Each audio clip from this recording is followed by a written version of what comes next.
ஹல்லேலூயா. கர்த்தர் நல்லவர். அவர் கிருபை என்றும் உள்ளது. அவர் நேற்றும் இன்றும் என்றும் மாறாதவராகவே இருக்கிறார்.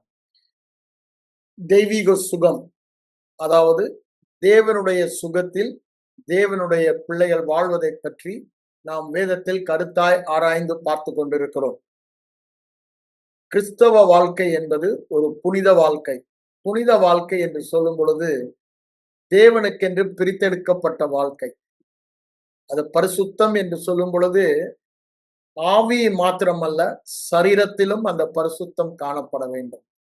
வியாதியோடு காணப்படும் பொழுது அது பிசாசின் ராஜ்யம், பாதாளத்தின் வாசல், பிசாசின் சரக்கு என்று வேதம் சொல்லுகிறது. அவனுடைய ஆதிக்கம், ஆளுகை, லார்ட்ஷிப் என்று வேதம் சொல்கிறது. ஆகவே நாம் தெளிவாக அதை அறிந்து தேவன் நாமம் மகிமைப்பட வேண்டுமானால் வியாதி இல்லாத வாழ்க்கை நாம் வாழ்ந்தே ஆக வேண்டும். இது தேவனுடைய திட்டமாக இருக்கிறது. உலக மக்களுக்கும் அவருடைய பிள்ளைகளுக்கும் அவர் வித்தியாசத்தை காண்பிக்கிற தேவன். நாம் வேதத்தில் பார்க்கும் பொழுது, நான் ஏற்கனவே நேற்று சொன்ன யாத்ராமத்துல முதலாக அவர் வெளிப்படுத்தின நாமம் அவர்களுக்கு, நான் உங்களை குணமாக்குகிற கர்த்தர் என்று. அந்த குணமாக்குகிறோம் என்ற நாமத்தை வெளிப்படுத்தி அந்த நாமம் உள்ளவர் அவர்களோடு கூட சென்றபடியினால சங்கீதத்துல சொல்லும் பொழுது சொல்றான், அவர்கள் கோத்திரங்களில் பலவீனப்பட்டவன் ஒருவனும் இருந்ததில்லை. 105ஆம் சங்கீதம் 34, 35 வசனங்களை அவங்க பார்த்தீங்கன்னா அங்க சொல்லப்பட்டிருப்பாங்க. அப்ப பாருங்க, ஒருவனும் வியாதிப்பட்டவன் இல்லை. ஏன்? குணமாக்குகிற கர்த்தர் அவளோடு கூட இருந்தார். இதை பற்றி நான் சொல்ல வேண்டுமானா என் வாழ்க்கையில் நடந்த ஒரு சிறு சாட்சியை உங்களுக்கு சொல்லி நான் இதை குறித்து உங்களோடு இன்னும் ஆழமாக பேச விரும்புகிறேன். 1993ஆம் வருஷம் நினைக்கிறேன். நான் தூத்துக்குடியில வேலை செய்து கொண்டிருக்கிறேன். அப்பொழுது நான் சார்ந்திருந்த பராக்கா ஊழியத்திற்கு ஒரு பரிந்து பேசுவோர் கருத்தரங்கு அரேஞ்ச் பண்ணியிருந்தேன். 3 டேஸ் அங்க. அந்த ஆரம்பிக்கிற அன்னைக்கு கரெக்டா என் பையனுக்கு high fever. My eldest Sun that time was 11 years old. ஆனாலும் நான் ஆர்கனைசரா இருந்தனால அவனை தூக்கி அப்படியே என் கார்ல பின்னால படுக்க வச்சுட்டு நானும் என் ஒய்ஃபும் அந்த இதுக்கு போயிட்டோம், மீட்டிங்க்கு. 3 நாள் மீட்டிங் நடந்துச்சு. அந்த கல்யாண சைடு ரூம்ல பாய விரிச்சு அவனை அங்க நான் படுக்க வச்சிருந்தேன். அப்ப பாருங்க, it was a fasting prayer 3 days. Evening 4-5 மணிக்கு வீட்டுக்கு திரும்பி வருவோம். நாங்க அதை முடிச்சுட்டு ஜெபிச்சாங்க. நானும் ஜெபிச்சேன். அந்த பழைய நான் சொன்னேன்ல முரட்டு விசுவாசம், பிளைண்ட் ஃபெய்த், அந்த குருட்டு விசுவாசத்துல நானும் எதிர்பார்த்து கொண்டிருந்தேன். ஒண்ணுமே நடக்கல. அப்பெல்லாம் என்னுடைய எண்ணம் எல்லாம், நான் ஆண்டவருடைய காரியத்துக்கு முதலிடம் கொடுக்கிறேன், அது நிச்சயமா இவன் குணமாயிடுவான் அப்படின்னு நான் என்னுடைய எண்ணத்திலே விசுவாசித்துக் கொண்டிருந்தேன். ஆனா அவன் சுகமாவான் இல்ல, சுகமாகிவிட்டான் என்ற ஒரு விசுவாசமும் இல்ல, அதற்குரிய ஆதாரமும் என் இருதயத்துல இல்ல. அப்புறம் எல்லாரும் போயாச்சு, வந்தவங்க எல்லாம், தலைவர்கள் எல்லாம் கூட போயாச்சு. நான் நாளா அவனை கூப்பிட்டுக்கிட்டு டாக்டர்கிட்ட போறேன். ஏன்? அவனுடைய ஃபீவர் குறையல. டாக்டர் பார்த்து வைத்தியம் பண்றாரு. அப்புறம் 4-5 நாள் ஆன பிறகு திரும்ப அது அதிகமாகுது. அவன் கால் கையெல்லாம் சிவியர் பெயின் வருது, ஹெடேக் வருது, பிளட் வாமிஷன், பிளட் இந்த மாதிரி ஒவ்வொரு சிம்டம்ஸா வருது. ஆஸ்பத்திரியில் அட்மிட் பண்ணி தான் பண்ணணுன்றாங்க. நான் அட்மிட் பண்ணி அவனை அங்க வைத்தியம் பண்றேன். அங்க வைத்தியம் பண்ணிட்டு இருக்கும் பொழுதும் ஒன்றும் நடக்கலைன்னு அவர் சொல்றாரு, திருநெல்வேலியில போய் ஒரு சீஃப் இருக்காரு, அங்கதான் மெடிக்கல் காலேஜ் இருக்கு, அங்க போய் அவரை பார்த்துட்டு வாங்க அப்படின்னு அங்க அனுப்புறாங்க. அவரையும் போய் பார்க்கிறேன். அவர் சொன்ன வைத்தியத்தையும் பண்ணாச்சு. அப்பவும் அவனுக்கு ஒரு மாற்றமும் இல்லை. அதுக்கப்புறம் அவன் ரொம்ப வீக்கா இருக்கான்னு சொல்லி ஒரு ஹார்ட் ஸ்பெஷலிஸ்ட ஆஸ்பத்திரியில இருந்து அனுப்புனாங்க. அந்த ஹார்ட் ஸ்பெஷலிஸ்ட் அந்த ஸ்கேன் ரிப்போர்ட், இசிஜி எல்லாம் எடுத்துட்டு பார்த்துட்டு இப்படி தூக்கி தலைமையில கையை வச்சுக்கிட்டார். ஓ மை காட், என்ன செய்யன்னு தெரியலையேன்றார். யோசித்து பாருங்க, ஒரு டாக்டர் இப்படி சொல்லும்போது நம்முடைய இருதயம் என்ன சொல்லிட்டு, நான் ஒன்றும் பண்ண முடியாது, ஐ கேன் டூ நத்திங், நீங்க தயவு செய்து இவனை உடனே ஒரு பெரிய ஆஸ்பத்திரி, சூப்பர் ஸ்பெஷாலிட்டி ஹாஸ்பிட்டல் சொன்னார், ஒண்ணு மதுரையில கொண்டு போங்க, இல்ல better go to Chennai Apollo அப்படின்னாரு. அப்பவுமே என் இருதயத்துல ஒரு கலக்கம் கிடையாது. தைரியமாக வந்துட்டு இந்த ரிப்போர்ட்ஸ் எல்லாத்தையும் எடுத்துக்கிட்டு, ஏன்னா அவனுடைய நிலைமை அவ்வளவு மோசமா இருக்கு. அவனுடைய ஹீமோகுளோபின் லெவல் அப்போ 4.5 கிராம். அவனால மூவ் பண்ண கூட முடியாத அளவுக்கு படுக்கையில இருக்கான். ஸோ அதனால ரிப்போர்ட்ஸ் எல்லாம் எடுத்துக்கிட்டு நான் அன்னைக்கு நைட்டே கிளம்பி அடுத்த நாள் காலையில சென்னைக்கு வந்து, சென்னையில என் பிரதர் இருந்தான். அவனை கூட்டிக்கிட்டு அந்த அப்போலோ ஹாஸ்பிட்டல்ல அவர் சொன்ன அந்த ஸ்பெஷலிஸ்ட் டாக்டரை போய் அப்பாயின்மெண்ட் ஃபிக்ஸ் பண்ணி போய் பார்த்தேன். அவர் ரிப்போர்ட் எல்லாம் பார்த்துட்டு ஒரே வார்த்தை தான் சொன்னார். நீங்க எல்லாம் படிச்ச முட்டாளுக. நான் டாக்டரையும் குறை சொல்லுவேன், உங்களையும் குறை சொல்லுவேன். எதை யாது வைத்தியம் பண்ணுமோ அதை செய்யாம நீங்க சென்ட்ரலா உட்கார்ந்து ஆஸ்பத்திரியில ஜென்ரலா காய்ச்சல், ஃபீவரு, டயரியா அது மாதிரி தான் வைத்தியம் பண்ணியிருக்காங்க. அதுக்கு காரணம் என்னன்னு இவ்வளவு நாள் பார்க்கலையே. ஆல்மோஸ்ட் 3 வாரம் ஆயிடுச்சு ஆரம்பிச்சு ஃபீவரு. நீங்க ஒண்ணுமே பண்ணலையே அப்படின்றாங்க. அது சொல்லிட்டு சொல்றாரு, இந்த இத பார்த்தீங்கன்னா அவன் ஹார்ட் ஆல்ரெடி டேமேஜ். அவன் பிளட் ரிப்போர்ட்ட பார்த்தீங்கன்னா 4.5 கிராம். ஸோ ஹார்ட்டுக்கு அந்த ஃபியூல் போகல. பிளட் போனாதான் அது வேலை செய்ய முடியும். அது ஃபங்க்ஷன் பண்றதுக்கு அது சாப்பாடு, ரத்தம் தான். அது இல்ல, பத்தல. 13 கிராம் இருக்க வேண்டியது 4.5 கிராம் இருக்குது. அப்போ ஒரு பிளட் டிரான்ஸ்ஃபியூஷனா பண்ணிருக்கணும். இது அதுக்கு ஏன் காரணம்லாம் கண்டுபிடிச்சிருக்கணும். இவ்வளவு நாள் அப்படி இருக்கு. அவங்க இவ்வளவு மருந்து கொடுத்து இவ்வளவு பண்ணி அதுல இம்ப்ரூவ்மெண்ட் இல்லைன்னா it's a bone marrow cancer. So bone மேரோல பிளட் ஃபார்ம் ஆகல. ஆகவே நான் என்ன உங்களுக்கு சொல்றேன்னா, நடந்தது நடந்துச்சு. ஆனா அவன் ஹார்ட் டேமேஜ் ஆயிடுச்சு. ஏன்னா ஹார்ட் மசில் irreparable டேமேஜ். இனி நாங்க ஒண்ணுமே பண்ண முடியாது. he'll be a physically handicapped boy ever. அவன் வேகமா ஓட முடியாது, விளையாட முடியாது, சைக்கிள் ஓட்ட முடியாது, படிக்கட்டு ஏற முடியாது. அதான் பண்ணான்னா ஹார்ட் அப்படியே கொலாப்ஸ் ஆயிடும் அப்படின்னு நெகட்டிவ் வேர்ட்ஸ் நிறைய சொல்லிட்டு, நாங்க ஒண்ணே ஒண்ணுதான் இங்க செய்ய முடியும். திரும்பியும் அவனுக்கு பிளட் ஃபார்ம் பண்றதுக்கு போன் மேரோ டிரான்ஸ்பிளான்ட் பண்ணுவோம். அதுக்கு 4 லட்சம் ரூபாய் செலவாகும். நீங்க உடனே கொண்டாந்து இங்க அட்மிட் பண்ணுங்க. இதுக்கு மேல டிலே பண்ணாதீங்க. அவன் உயிருக்கே ஆபத்து இருக்கு. அவர் சொன்ன வார்த்தை எல்லாமே நெகட்டிவான வார்த்தை. என்ன வார்த்தை? துர்செய்தி, ஈவில் ரிப்போர்ட். ஏன்? அவர் சயின்ஸ் படிச்சவரு. அவர் சயின்ஸை தான் பேசுவார். மெடிக்கல் சயின்ஸை தான் பேசுவாரு. அவர் மெடிக்கல் சயின்ஸ் ஃபேக்டை தான் சொல்லுவார். ஆனாலும் அந்த நேரத்துல நான் எவ்வளவு தைரியமா இருந்தோம், எவ்வளவு விசுவாசமா இருந்தோம், இந்த துர்ச்செய்தியை கேட்கும் பொழுது என் இருதயம் உடைஞ்சு போனது. என் மூத்த மகன் 11 வயசு தான், வாழ்நாள் எல்லாம் ஹேண்டிகேப் பாயா இருக்க போறான்றதை என்னால தாங்கவே முடியல. நம்ம வைத்தியம் பண்ணி அவனை சரி பண்ணிட்டாலும் அவனை இதை மாத்தவே முடியாது அப்படின்றார். அதாவது heart muscle will never regenerate. Once damage is damage for ever. நீங்க எத்தனை வருஷம் கழிச்சு அந்த இசிஜி எடுத்து பார்த்தாலும் இசிஜில அது எப்பவுமே இருக்கும். That means it's already damage. நீங்க தெரிஞ்சுக்கலாம். இதே இசிஜி தான் எத்தனை வருஷம் கழிச்சு உங்களுக்கு இருக்கும் அப்படிலாம் சொல்லி எங்களுக்கு அனுப்பிட்டார். நான் படிக்கட்டை விட்டு இறங்கி வரேன். என் கண்கள்ல தாரையா தண்ணீர் ஓடுது. என் கூட என் தம்பி இருக்கான், ஓடுது. ஆனாலும் நம்ம மேல அன்பு வைக்கிற தேவன் அன்பா என் இருதயத்தில் என்னோட பேச ஆரம்பித்தார். கிளையாத்தில் பிசுந்தைலம் இல்லையோ, ரண வைத்தியனும் இல்லையோ, பின் ஏன் என் குமாரத்தி சொஸ்தமாகவில்லை? எரேமியா 8:22 இப்ப தெரியும். அப்ப வேதத்துல எங்கேயோ நான் படித்த ஞாபகம். இது திரும்ப திரும்ப எனக்குள்ள இருந்து பபுளாய் வந்துகிட்டே இருக்கேன் ஸ்பிரிட்ல இருந்து. அப்ப என் தம்பிகிட்ட சொன்ன, நம்ம ஊழிய தலைவர் எசேக்கியா வீட்டுக்கு நீ வண்டியை விடுறான், நேரா அவரை போய் பார்ப்போம். அவங்க எல்லாருக்கும் தெரியும். கிட்டத்தட்ட 3 வாரமா எல்லாரும் ஜெபித்துக்கிட்டு இருக்காங்க. நான் அங்க போறேன், பார்த்து எல்லா நடந்த காரியங்கள், டாக்டர் சொன்ன காரியங்கள் எல்லாவற்றையும் சொல்லிட்டு இதையும் சொல்றேன். அப்ப அண்ணன் சொல்றாங்க, வாங்க பிரதர் நம்ம ப்ரே பண்ணுவோம்னு சொல்லி உள்ள ரூமுக்கு கூட்டிட்டு போறாங்க. அண்ணன் கூட நானும் என் தம்பி நாங்க 3 பேரும் முட்டி போட்டு ஜெபம் பண்றோம். கொஞ்ச நேரத்துக்கு அப்புறம் அண்ணன் சொல்றாங்க, ஆண்டவர் தெளிவா அவங்களோட பேசுறாரு பிரதர்.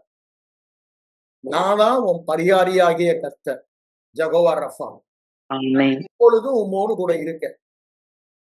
ஆனா நீ தூத்துக்குடியில வைத்தியம் பண்ண, திருநெல்வேலியில போய் பார்த்தேன், அப்புறம் போய் ஒரு ஸ்பெஷலிஸ்ட தூத்துக்குடியில பார்த்தேன், அப்புறம் சென்னைக்கு வந்திருக்கேன். ஆனா எப்பொழுதுமே நான் உன் கூட இருக்கேனே,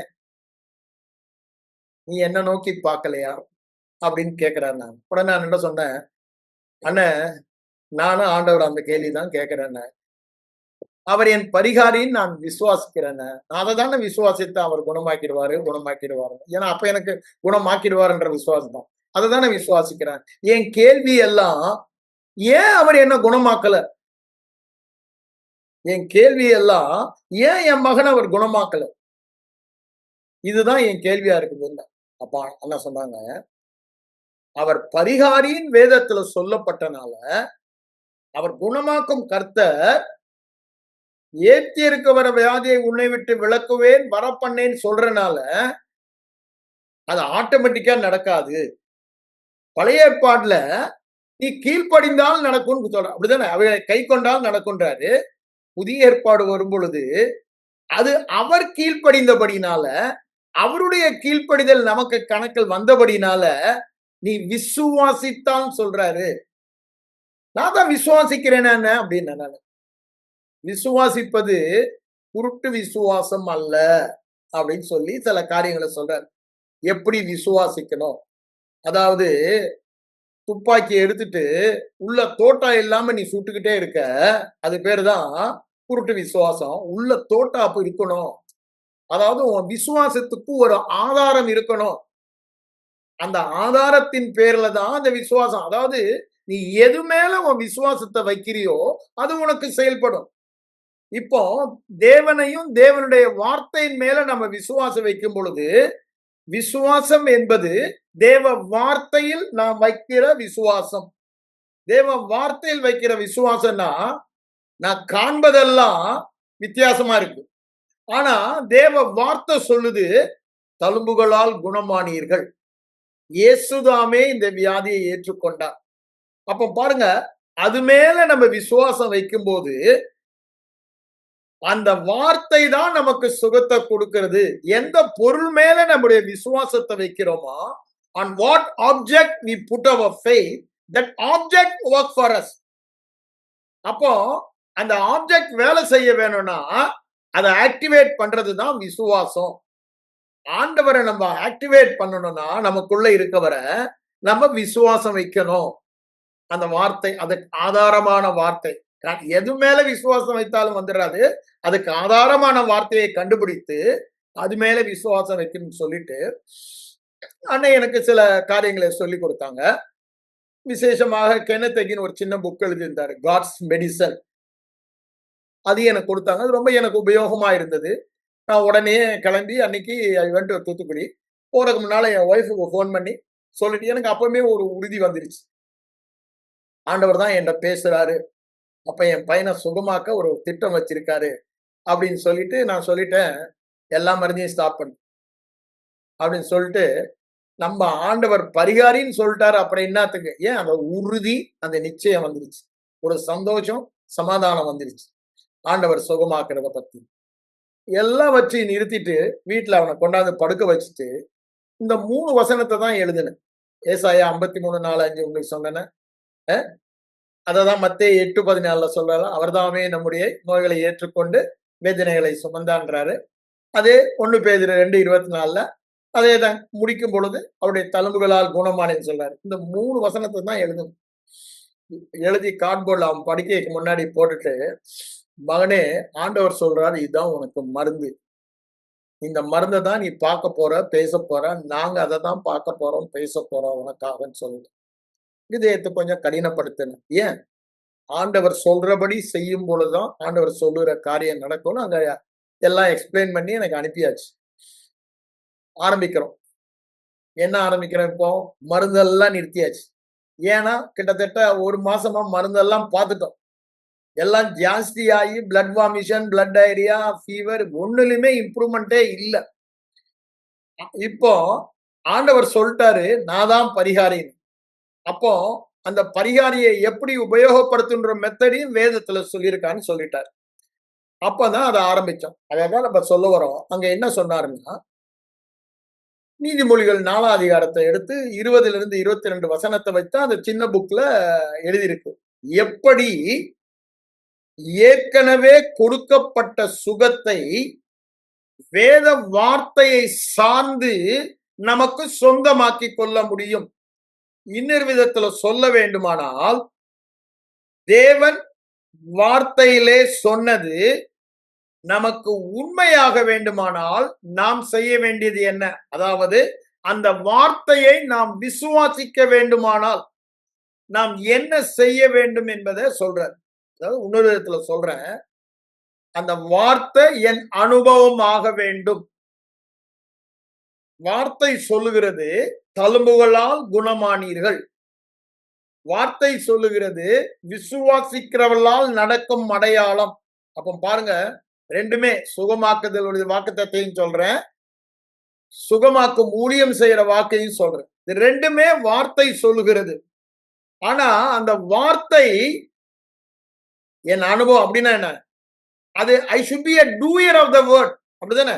அது நான் செய்கிற வார்த்தையாக மாற வேண்டும். அதுதான் எப்படின்றத அன்னைக்கு நான் கத்துக்கொண்டேன். அதை தான் இன்றைக்கு உங்களோட பகிர்ந்து கொள்ளுவேன். ஏன்னா 2, 3 நாளா உங்களுக்கு நான் ரொம்ப ஸ்ட்ராங்காவே உங்களுக்கு இது தேவ சித்தம் என்பதை நான் வேதத்தில் சார்ந்து நிரூபித்து விட்டேன். ஏன் வேதத்தை சார்ந்து? வேதம் தான் தேவனுடைய வார்த்தை. ஆண்டவராய் இயேசு கிறிஸ்து திரும்ப திரும்ப அதை நான் உங்களுக்கு சொல்லுவேன். யோவான் 10, 34, 35 அவர் வேதத்தை தேவ வார்த்தை என்று சொல்லுகிறார். It's word of God, God's word என்றாரு. அடுத்தது என்ன சொல்றாரு? அது தவறாததாய் இருக்கிறது என்றார். அப்ப பாருங்க, வேத வசனம் தழும்புகளால் குணமானீர்கள் சொல்லுதுன்னா தேவனே சொல்றாரு. தனிப்பட்ட முறையில எனக்கு அவர் சொல்றாரு, தழும்புகளால் நீ குணமானாய். அதாவது அன்று என் மகன் குணமானான். தனிப்பட்ட விதத்துல சொல்றாரு. அவர் அதை எடுத்துக்கொண்டார். அவருடைய சுகத்தை கொடுத்து விட்டார். அது தேவன் பேசுகிற வார்த்தை. அது ஒருபோதும் தவறாது. இதுதான் பேசிக் பவுண்டேஷன். ஆண்டவருக்கு என்ன விசுவாசம் இருந்ததோ அதுதான் நமக்கு அந்த விசுவாசம் இருக்கணும். ஒருபோதும் தவறாது. அதுல ஒரு உறுப்பு கூட தவறி போகாதுன்றாரு. அப்படித்தானே? மத்தேயு 5 17, 18 வாசினா அங்க சொல்வதை நம்ம பார்க்கலாம். ஒரு உறுப்பு கூட தவறாதுன்ற. அப்ப பாருங்க, அந்த கமா புல் ஸ்டாப் கூட தவறாதுன்றாரு. அவ்வளவு தூரத்துக்கு பெர்ஃபெக்ட்டா அது என்ன சொல்லுதோ அதை செய்கின்றார். ஆகவே அதை நாங்க எடுத்துக்கொண்டோம் ஆதாரமாக. அப்போ அந்த வேத வசனம் நாம் இருதயத்தில் விசுவாசிக்க வேண்டும். இல்லனா நம்முடைய மனம் மாற்றப்பட வேண்டும். Our mind should be transform. இதான் 2 காரியம் தான். ஏன் நம்முடைய மனம் எல்லாம் அவனை பார்க்கும் பொழுதெல்லாம் இந்த சிம்டம் எல்லாம் சொன்னல, திரும்ப அதை நான் சொல்ல இஷ்டப்படல. அதுதான் பார்த்து, அதை தான் பேசி, அதை தான் காதுல கேட்டு, இருதயம் முழுவதுமாக இருதயத்தின் நினைவெல்லாம் அவனை ஒரு வியாதிக்காரனான படம் மாத்திரம்தான் இருதயத்துல இருக்கு. அவனுக்கும் அப்படிதான் இருக்கும். சின்ன பையனா இருந்தாலும் அவனுக்கு அதான் இருக்கும். அவனும் அந்த மாதிரி பேச ஆரம்பிச்சுட்டான். அவ்வளவுதான், நமக்கு வாழ்க்கை முடிஞ்சு போச்சுன்ற மாதிரிலாம் பேச ஆரம்பிச்சான். அப்ப பாருங்க, அதை நாங்க ஆரம்பித்தோம். அதுக்கு ஆதாரமாக சில வசனங்களை உங்களுக்கு நான் படித்துட்டு இந்த சாட்சி உங்களோட பகிர்ந்து கொள்ள விரும்புகிறேன். யோசுவா 8ஆம் அதிகாரத்துக்கு வாங்க. 1ஆம் அதிகாரத்துக்கு வாங்க. 8ஆம் வசனத்துல என்ன சொல்றான்னு பாருங்க. எல்லாருக்கும் தெரிஞ்ச வசனம் தான். ஆனாலும் இந்த தெய்வீக சுகத்தில் வாழ்வதற்கு ஒரு பவுண்டேஷன் இந்த இடம் கொடுக்குது. யோசுவா மோசேட்ட இருந்து இப்ப ஊழியத்தை எடுத்து இந்த முரட்டாட்டம் உள்ள இஸ்ரவேலர்களை ஆண்டவர் வாக்கு சொன்னாரே, எல்லாம் பெரிய ரொம்ப பியூட்டிஃபுல் பிக்சர் கொடுத்துட்டாரு அவங்களுக்கு கொடுக்க போகிற தேசத்தை. சாதாரண அதை நீங்க எடுத்து படிச்சு பாருங்க. நான் எபேசிய நிருபத்துல எங்க குரூப்புக்கு நான் எடுக்கும் போது அதை நான் அநேக நாட்கள் கிட்டத்தட்ட 2 மாசம் அதை அவங்களுக்கு நான் எக்ஸ்பிளைன் பண்ணியிருக்கேன். அது எப்பேற்பட்ட தேசத்துக்குள்ள அவங்க போக போறாங்க. ஏன் அந்த படத்தை யோசுவாவுக்கும் காலேபு தான் பிடித்துக் கொள்ள முடிஞ்ச ஆண்டவர் சொன்னது. மீதி பேர் ஏன் காரணம் இங்க என்ன சொல்ற பாருங்க. யோசுவாவுக்கு ஆண்டவர் எப்படி நீ போக முடியும்? ஆனால் தேசத்தை கொடுத்தேன்ட்ட, நீ அதை சுதந்திரன்றார் ஆண்டவர். அப்போ அது எப்படி முடியும் அப்படின்னு அவனுக்கு ஒரு பெரிய கேள்விக்குறி.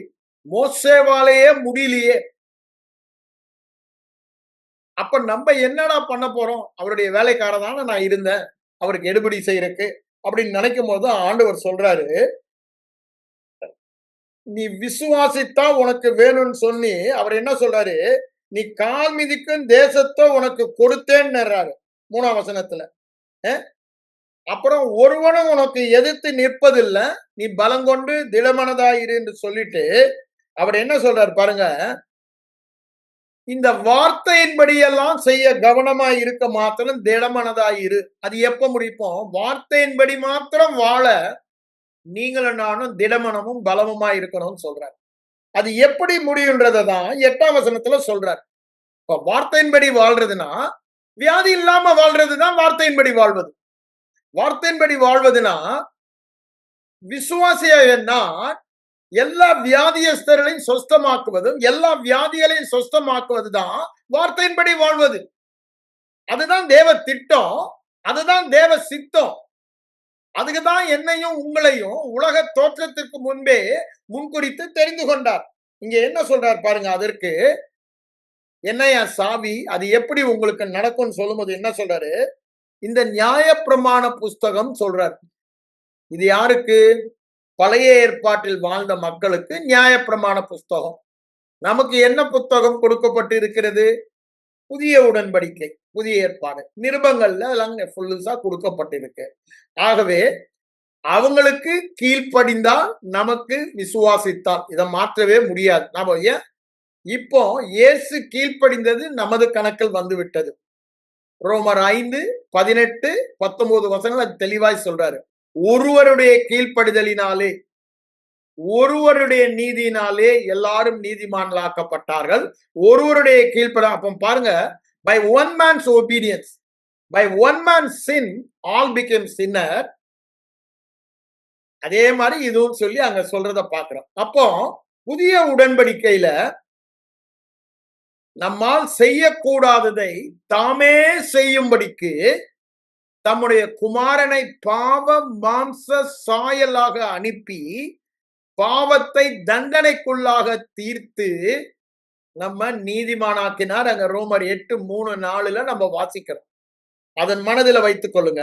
ஆகவேதான் நான் நியாயப்பிரமாணம் வந்து சுயாதீன பிரமாணமாகிய புதிய பிரமாணம் சொல்லுகிறது. அதை தான் நம்ம அங்க எடுத்துக்கணும். அதுக்கு அடுத்தது என்ன சொல்றாரு பாருங்க. அது உன் வாயை விட்டு பிரியாதிருக்க வேண்டும், பிரியாது இருப்பதாக.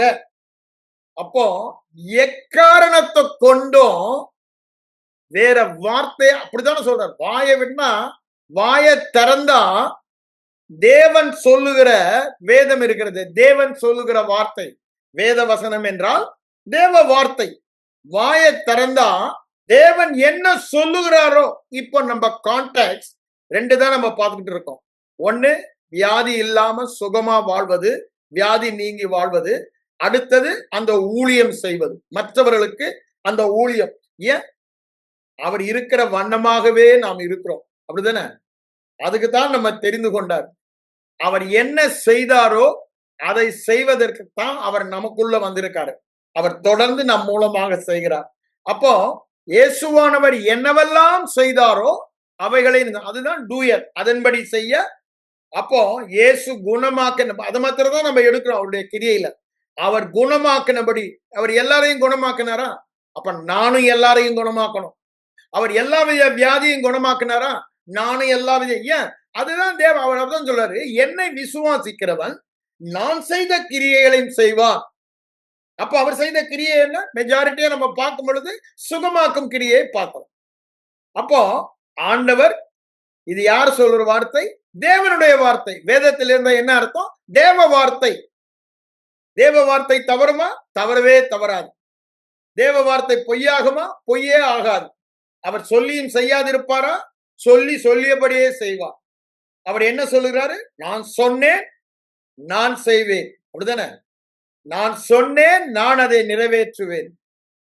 அப்படிதான் ஆண்டவர் சொல்றார். நம்ம எசேக்கியேல் 25 நம்ம அதை 12, 23, 25 அதை நம்ம வாசித்தோம். நான் இங்க என்ன சொல்ல வரேன்? அந்த வார்த்தை நம்முடைய வாயை விட்டு பிரியாதிருக்க வேண்டும். எந்த வார்த்தை? வேதத்தில் உள்ள தேவன் சொல்லுகிற வார்த்தை, தேவ வார்த்தை. அப்போ இந்த கான்டெக்ட்ல இப்ப நமக்கு என்ன இருக்கணும்? தழும்புகளால் குணமானீர்கள் என்ற வார்த்தை வாயை விட்டு பிரியாதிருக்க வேண்டும். அடுத்தது என்ன வார்த்தை வச்சுக்கலாம்? இயேசு இந்த வியாதியை அவர் மேல் எடுத்துக்கொண்டு அவருடைய சுகத்தை எனக்கு இப்ப என் மகனுக்கு கொடுத்து விட்டார். இது வாயை விட்டு பிரியா. அப்படின்னா என்ன அர்த்தம்? அப்போ அந்த வார்த்தையின்படி இந்த வியாதி டாக்டர் சொல்றாருல்ல, போன் மேரோ கேன்சர் அவர் வாயில சொல்றாரு. அது யார் மேல இருக்குது? இயேசு எடுத்துக்கொண்டார். இவனுக்கு அவருடைய சுகத்தை கொடுத்து விட்டார். அவர் பட்ட காயங்களால் ஆல்வின் என் சன் பேரு, அவன் சுகமானேன் என்று சொல்லுகிறார். அப்ப எங்க வாயில என்னதான் இருக்கணும்? ஆண்டவர் என்ன சொல்றாரோ அது. அப்ப நானும் என் மனைவியும் ஒரு தீர்மானம் எடுத்தோம். ஆண்டவருடைய சுத்த கிருபையினால ஆண்டவர் சொல்லுகிற வார்த்தைக்கு விரோதமாக நாம் எதையுமே பேச மாட்டோம். ஆரம்ப கால விசுவாசம். ஆனாலும் ஆண்டவர் எங்களுக்கு அந்த ஒரு வைராக்கியத்தை கொடுத்தபடினால, ஏன்னா அந்த கெனத்தகின் எழுதின புக்ல நான் அதை படிக்கிறேன் எல்லா காரியங்களையும். அதை படித்துட்டு அப்படியே உற்றக்கூடாது. We should be the doer of the word அப்படின்னு சொல்லி நம்ம என்ன பண்ணணும்? ஆண்டவர் சொல்றாரு, இது உன் வாயை விட்டு பிரியாது இருக்கணும்னா இதுக்கு மாறா எந்த வார்த்தையும் நீ பேசக்கூடாது. அப்படிதானே? மாறுபாடோ தாறுமாறோ நம்ம வாயில இருக்கக்கூடாது. அததான் அவர் அங்க சொல்லுவதை நம்ம பார்க்க. அப்போ நாங்க எடுத்த தீர்மானம் அதுதான். அன்னையில இருந்து அந்த வசனை எழுதினத அதையே தான் நாங்க அவனை குறித்து பேசிக்கொண்டே இருந்தோம். எங்க அப்பாவோ போன்ல கேட்பாரு, மற்ற பாஸ்டர்மார்களோ எங்க சபையின் போதவரோ வந்து கேட்கும் பொழுதெல்லாம் நாங்க இந்த தீர்மானம் எடுத்தபடினால பாஸ்டர் வந்து கேட்பாரு. இவர் ரொம்ப சீனியர் பாஸ்டர், ரொம்ப நல்ல மனுஷன். வாரம் ஒரு தடவை வந்துருவார் வீட்டுக்கு. வந்ததும் கல்லே ஆல்வின் எப்படி இருக்கான் அப்படின்னுவாரு. உங்களோட ரூம்ல படுத்திருக்கான் பாஸ்டர் அப்படின்னு. அதான் எப்படி இருக்கான்னாரு. அவன் சுகமாயிட்டான் பாஸ்டர் அப்படின்னு. என்ன சுகமாயிட்டானா? அப்ப ஏன் படுத்திருக்கான் அப்படின்னுவாரு. அப்புறம் திருப்பி எப்படி இருக்கான்னுவாரு. அவன் சுகமாயிட்டான் பாஸ்டர். அவருக்கு கொஞ்சம் புரியாது. அப்புறம் சொல்லுவாரு, ஓ நீங்க எல்லாம் விசுவாச அந்த குரூப்பை சேர்ந்தவங்களோ, ஓகே அப்படின்ட்டு அவர் எண்ணெய் பூசி ஜெபிச்சுட்டு அவர் போயிடுவார். அப்ப பாருங்க, எதுக்கு அதை நான் சொல்ல வரேன்னா, எல்லா சூழ்நிலைகள் மத்தியில ஒண்ண நாங்க பிடித்து கொண்டோம். என்ன? ஆண்டவர் சொல்றாரு சுகமாகிட்டான்னு. அவரு பொய் சொல்ல மாட்டார். ஏன் ஆண்டவர் சொல்றாருன்ற அது வேதத்துல இருக்கு. வேதத்துல இருக்கிறது தேவனுடைய வார்த்தை. திரும்பவும் சொல்றேன், யோவான் 10:34, 35 ஆதாரமா எடுத்துக்கிறோம். அப்போ அது தவறாது. நாங்க பார்க்கறதெல்லாம் தவறும், மாறி போகும். ஆனா இந்த வார்த்தை தவறாது. ஆகவே என்ன சொல்றோம்? அவன் தழும்புகளால் குணமானோம். இது எப்படி இருக்குது? இல்லாதவைகளை இருக்கிறது போல அழைக்கிறது. ஆபிரகாம் அப்படித்தானே பண்ணான். இல்லாதவைகளை இருக்கிறிய அது சரீர மண்டலத்துல இல்ல. அதான் இல்லாதது. அது இல்லாமல் இல்ல. நான் காண்கிற சரீர மண்டலத்துல அன்னைக்கு இல்ல.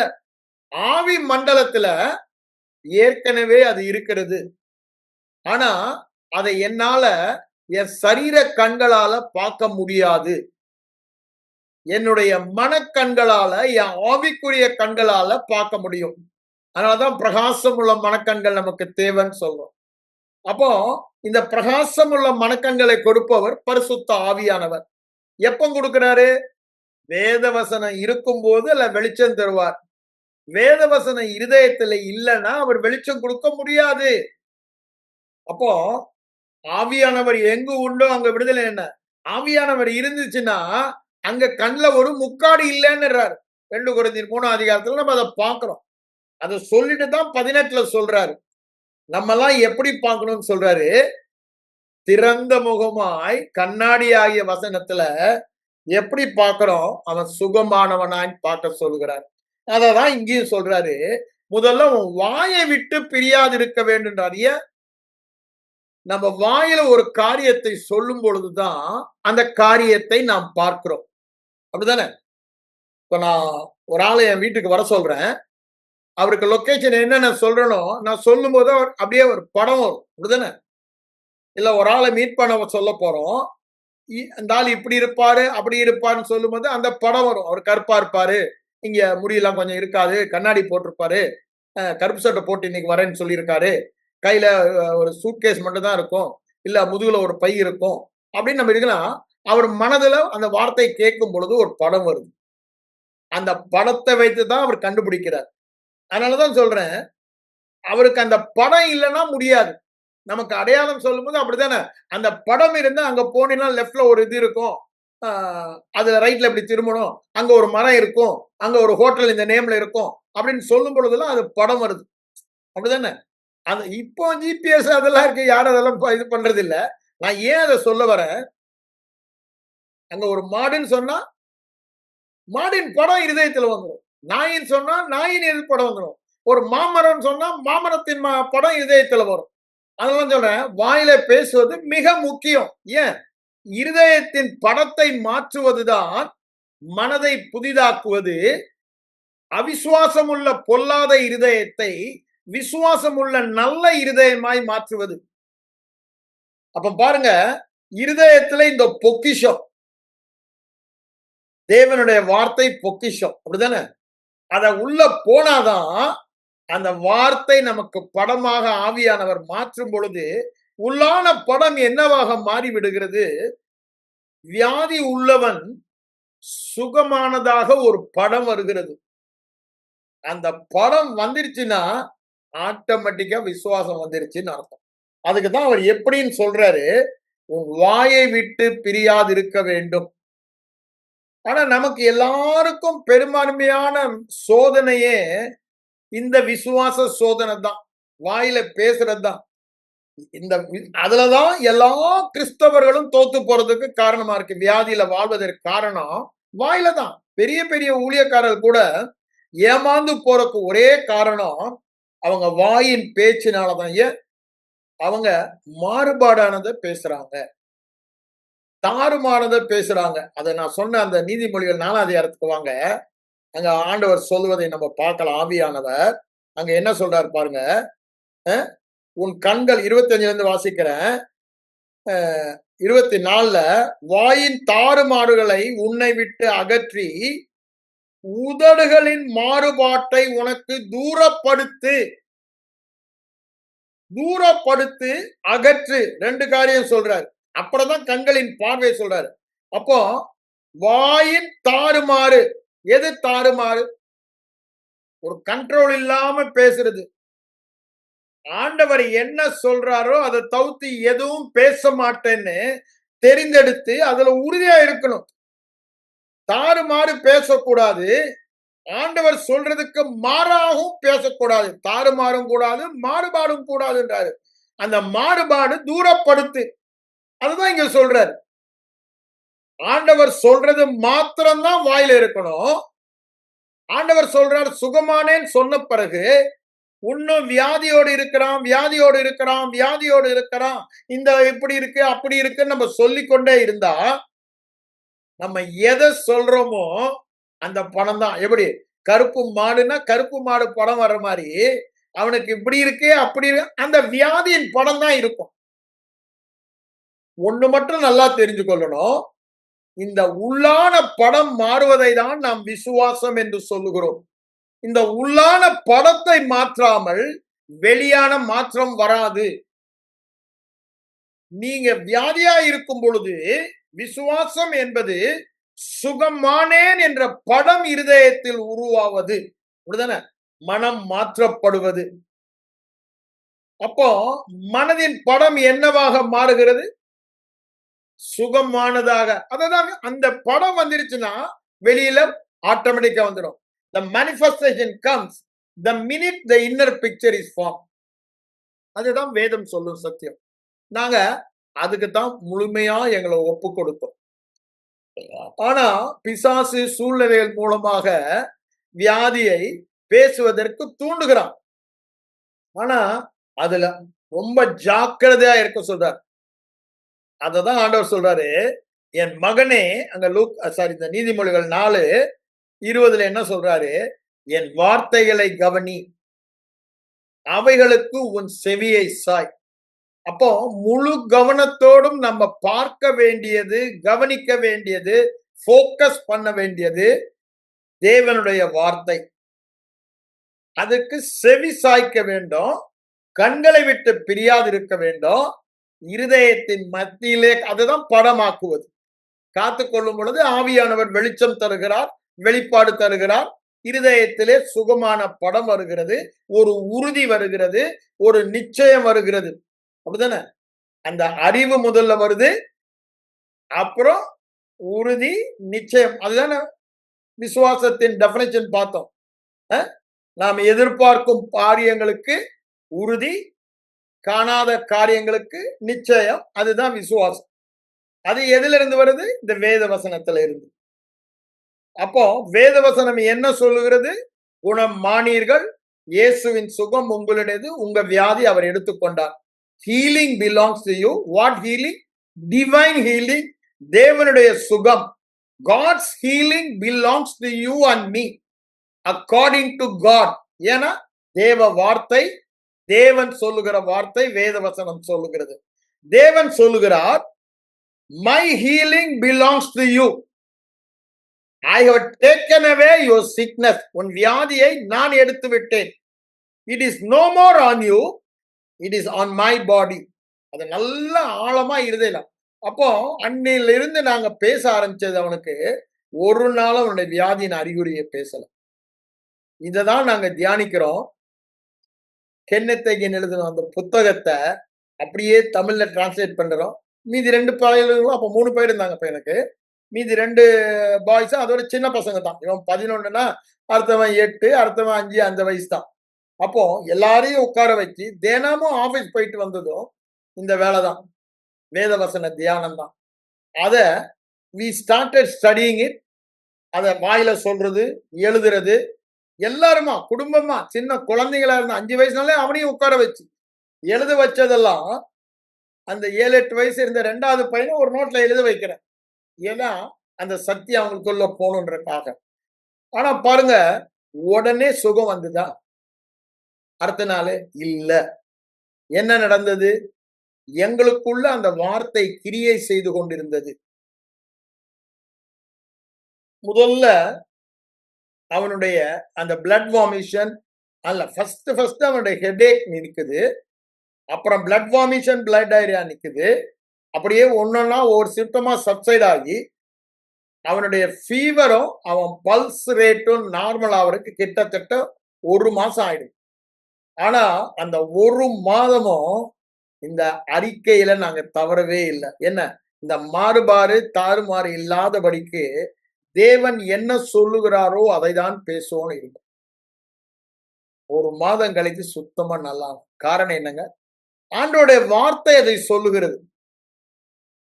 அவன் படித்து முடித்து வேலைக்கு போகும்போது தான் அதுக்கப்புறம் டாக்டர்கிட்டயே போறான் டெஸ்ட்டுக்கு. வேலைக்கு போறதுக்கு முன்னால அவங்க ஒரு ப்ரீ மெடிக்கல் வைக்கிறாங்க. அப்போ திருப்பி இசிஜி எக்ஸ்ரேலாம் எடுத்துட்டு எவ்ரிதிங் வாஸ் நார்மல். ஒண்ணு நல்லா புரிஞ்சுக்கணும், இசிஜில ஒரு தடவை வந்தா கடைசி வரைக்கும் இருக்கும். ஆனா அன்னைக்கு அப்போலோல சொன்னது வேற, இன்னைக்கு நிறைய முடியாததை முடிய பண்ணுகிறவர் நம்முடைய தேவன் அல்லது தேவனுடைய வார்த்தை. அப்படிதானே? அதற்கெல்லாம் காரணம் விசுவாசிக்கிறவனுக்கு எல்லாம் கூடும் என்று சொல்லுகிறார். தேவனால எல்லாம் கூடும். ஆனா நீ விசுவாசிக்கலனா தேவனால கூடாதுதான் வேதம் சொல்லுறது. அங்க நாசரேத்து ஊர்ல அவர்கள் அவிசுவாசத்தின் நிமித்தம் அவர் ஒரு அற்புதமும் செய்ய முடியவில்லை. மார்க் 6:5-6 சொல்றாரு. மத்தேயு 13 முடியும் பொழுது அதை சொல்வதை பார்க்கிறோம். ஆனா இங்க ரொம்ப he couldn't do anything தான் சொல்றாரு. miracles. ஏன்? அவருடைய வல்லமை இருந்தது, அதை கட்டி போட்டது. அநேக இடத்துல தான் நம்ம பார்க்கிறோம். லூக்கா 5வது இடத்துலயும் பார்க்கிறோம். அங்க 17-18 வாசிக்கும் பொழுது சுகவாக்கும் வல்லமை அங்க இருந்தது. அங்க உபதேசம் பண்ணி கொண்டிருந்தார். அநேக தலைவர்களா இருந்தாங்க. சுகமாக்கும் வல்லமை இருந்தது. ஒருத்தனும் சுகத்தை பெறல. அந்த 4 பேர் தூக்கிட்டு வந்தாங்களே, அவங்க விசுவாசத்தினால அந்த திமிர்மாதக்கார மட்டும் சுகமானதை நம்ம பார்க்கிறோம். அப்ப பாருங்க, வேத வசனத்துல வல்லமை இருக்கு. எங்க ஆண்டவர் சுகமாக்குற ஆவியானவர் எங்களுக்குள்ள இருக்காரு. நானே உன்னை குணமாக்கும் கர்த்தர், வியாதியை உன்னை விட்டு விலக்குகிற கர்த்தன்றவர் எனக்குள்ளதான் இருக்காரு. ஆனா அவர் கிரியை செய்ய வேண்டுமானால், நேத்து கூட நான் உங்களுக்கு அதை சொன்னேன், கலாத்தியர் 3:5 இருந்து எடுத்து. அப்படிதானே? நமக்கு பரிசுத்த ஆவியை நமக்கு கொடுத்து அற்புதங்களை செய்கிறவர் எப்படி செய்கிறார்? விசுவாசம் அப்படி என்ன? இந்த வார்த்தையை கேட்பதினால் இருதயத்தில் வருகிற படமாகிய விசுவாசத்தினால் தான் என்று அங்க சொல்லுவதை நம்ம பார்க்கிறோம். அததான் நான் இங்க சொல்ல வரேன். அப்போ இதுல முதல் ஸ்டெப்பே என்ன சொல்றாரு? உன் வாயை அதனால சொல்றேன், இந்த வாயை விட்டு பிரியாது இருப்பதுதான் கிறிஸ்தவ வெற்றி வாழ்க்கையின் ரகசியம். தேவன் சொன்னால் சொன்னதுதான், அததான் நான் பேசுவேன். அதுதான் பார்ப்பேன். அதுதான் அடுத்தது என்ன சொல்றாரு பாருங்க. சொல்லிட்டு அவைகளின்படியெல்லாம் செய்ய. அப்ப பாருங்க, அவைகளின்படி நீ சுகமாக்க ஊழியத்தை செய்யணும். அவைகளின்படி வியாதி இல்லாம வாழணும். அப்படி கவனமா இருக்கும்படி என்ன காரியம் செய்யற சொல்றாரு? இரவும் பகலும், திரும்பவும் சொல்றேன், இரவும் பகலும் அதை தியானித்து கொண்டு இருப்பாயாக. மெடிடேட். அப்படிதானே? அப்போ அதையே நீ தியானித்து கொண்டிருப்பாயாக. அதே வார்த்தை தான் அங்க இமேஜினேஷனுக்கும் சொல்லப்படுகிறது, கற்பனைக்கும் சொல்லப்படுகிறது. அதே தாங்க நீதிமொழிகளை சொன்னல, உன் செவியை சாய்னா நீங்க பேசினாதான், வாயை விட்டு பிரியாது இருந்தாதான் தொடர்ந்து அதை கேட்டுக்கொண்டே இருக்க முடியும். கேட்டுக்கொண்டே தான் விதம். அப்ப அதுக்கு அடுத்தது 2வது என்ன சொல்றாரு? ஒண்ணு கேட்கறது, அடுத்தது நீ பார்க்கிறது. கேட்கறது சொல்லிட்டாரு.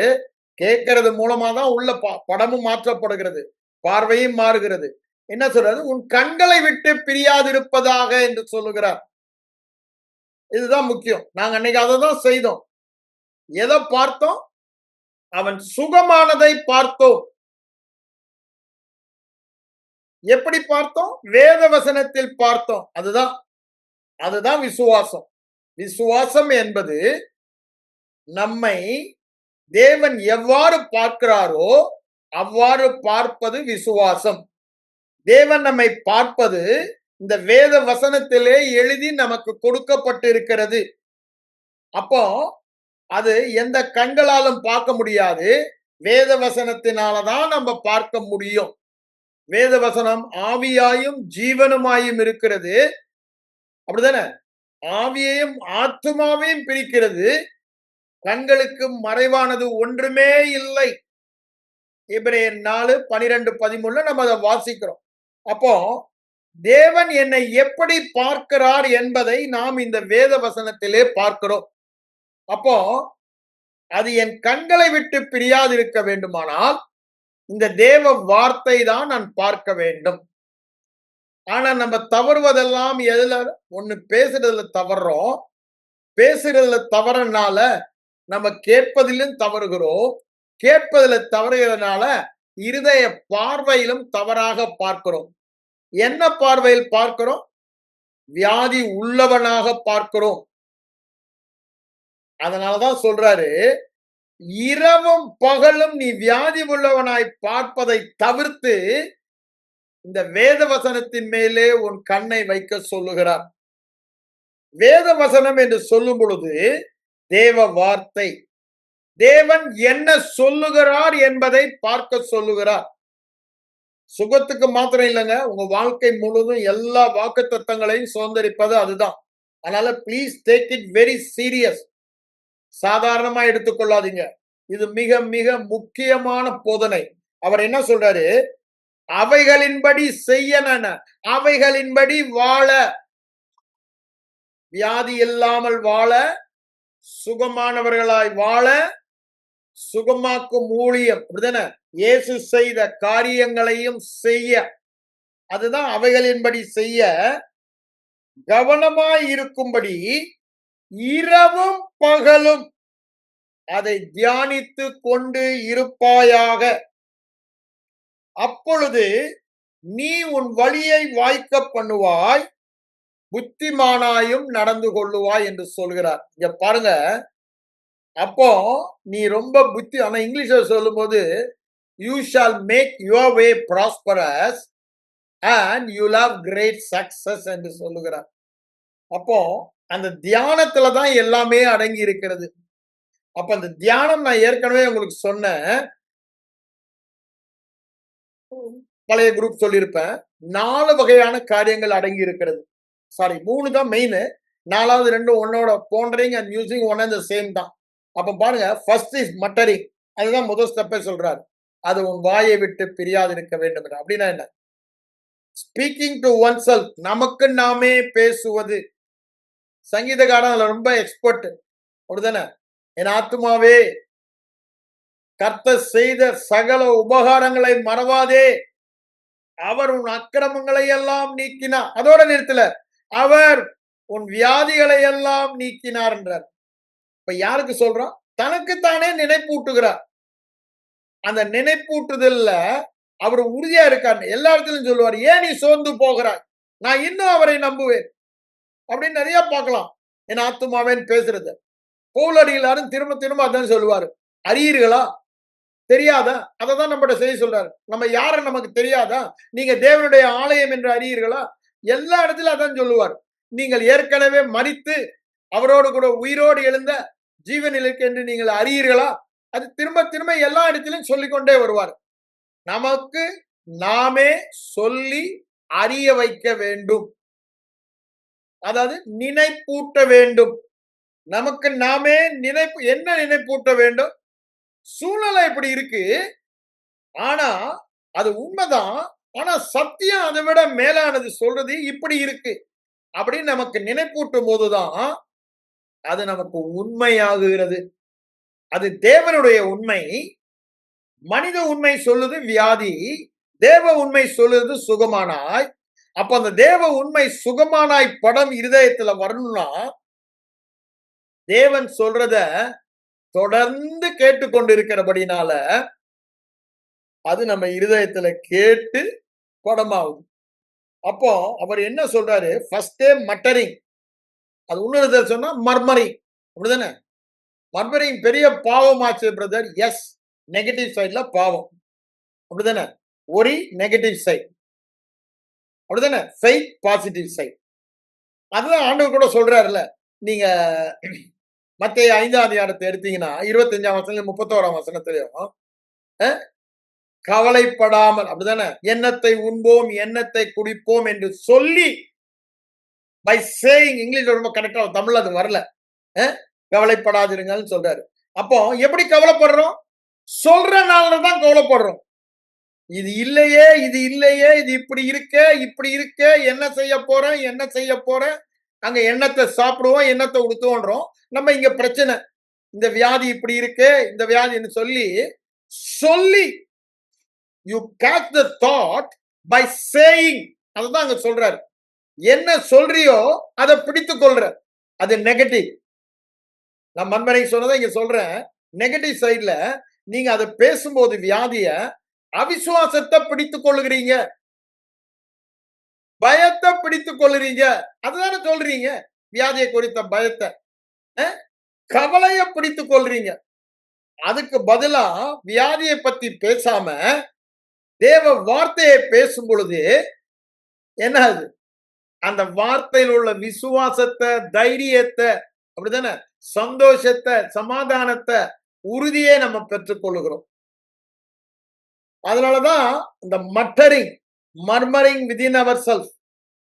நெகட்டிவ் மர்மரிங் அது அவிசுவாசத்தை கொண்டு போய் நிறுத்துகிறது, அழுது புலம்புறதெல்லாம்.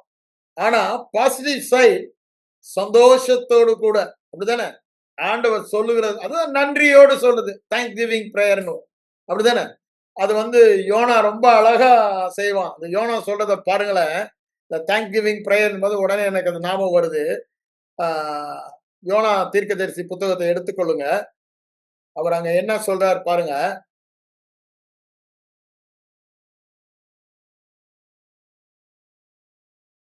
ரெண்டாம் அதிகாரத்துல நான் ஃபுல்லா வாசிக்கல, மீன் வயிற்றுல இருந்து 8ஆம் வசனம் தான் வாசிக்கிறேன். பொய்யான மாயை பற்றி கொள்ளுகிறவர்கள் தங்களுக்கு வரும் கிருபையை போர்க்கடிக்கிறார்கள். வெயின் வேனிட்டிஸ். எது? மாயான சூழ்நிலையே பார்த்து கொண்டிருப்பவர்கள் தேவ கிருபை, தேவனுடைய தயவு, அற்புதத்தை போக்கடிக்கிறார்கள். நானோ வெளியில் தேவனுடைய சத்தத்துக்கு, சாரி, துதியின் சத்தத்தினாலே அவருக்கு பலி நன்றி சொல்லுவேன்றார். ஏன்? அதை நான் பார்க்க மாட்டேன். அது சொல்லிட்டு தான் சொல்றாரு, ரட்சிப்பு கர்த்தருடையது. அப்போ அந்த ரட்சிக்கிறத அவன் பார்க்கிறான், அதனால துதி செலுத்துறான். அவன் ரட்சிக்க, அவன் சூழ்நிலை டோட்டலி பொய்யான சூழ்நிலை தான் உண்மையா இருக்குது. அவன் சொல்றான்ல வீணான மாயை. அதுதான் வாழ்க்கையில உண்மையா இருக்கு. ஆனா அவன் விஷயம் தெரிஞ்ச ஒரு தீர்க்கதரிசியா இருந்தபடினால, நான் அத பார்க்க மாட்டேன். ஆண்டவர் என்ன ரட்சிக்கிறத பார்ப்பேன். ரட்சிப்பு கர்த்தருடையதுன்னு சொல்லி அவரை துதிக்க ஆரம்பிக்கிறான்.